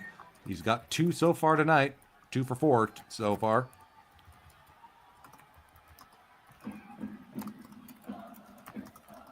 I mean, Darkroom, you can't blame me. Phil Nevin is Tyler Nevin's dad. 12 home runs in the majors. That's rolled to first. Nomura, I mean, it is his game. Takes it himself. Ball game, Fighters.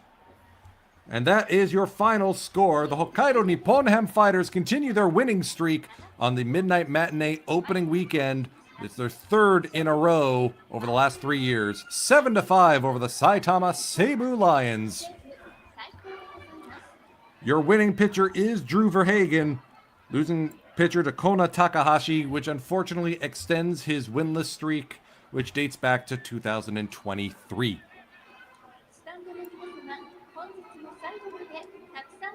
Lions lining up, saying thank you for being a part of our opening weekend.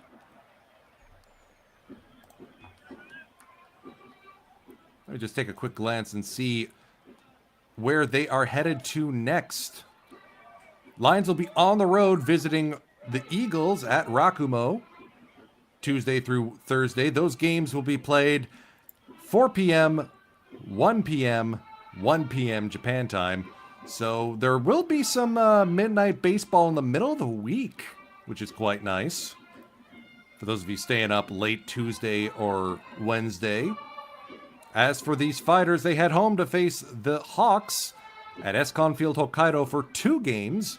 Both those games 6:30 Japan time start, so 5:30 Eastern, baseball for breakfast.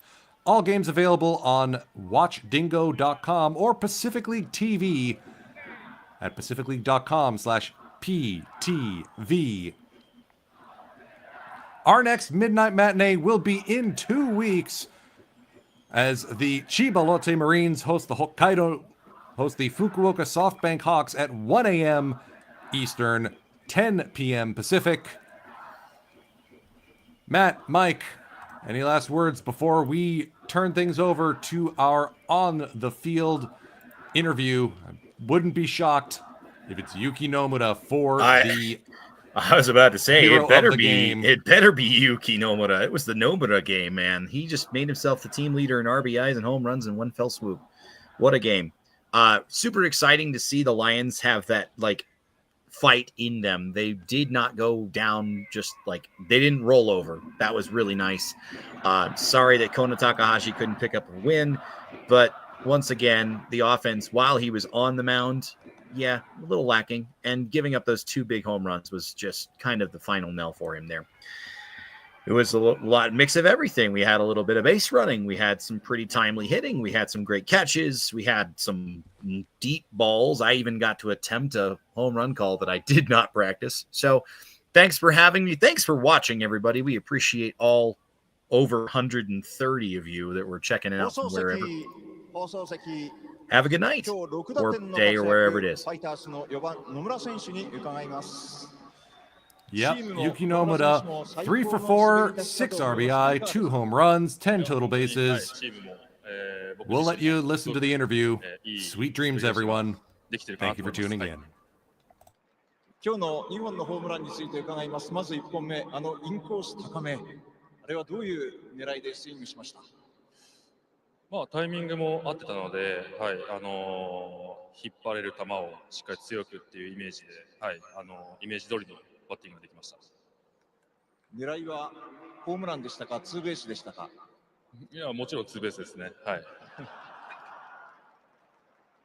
思いのほか飛んでいった。いや、しっかりボスにはバツをもらったので、次はもうちょっと低い打球を打てるように意識します。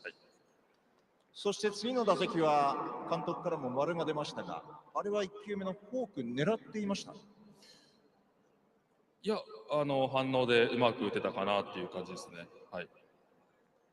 1試合2連続ホームラン、2打席連続というのは一昨年もあったんですが、その時に比べてどうでしょう、ご自身の手応えというのは。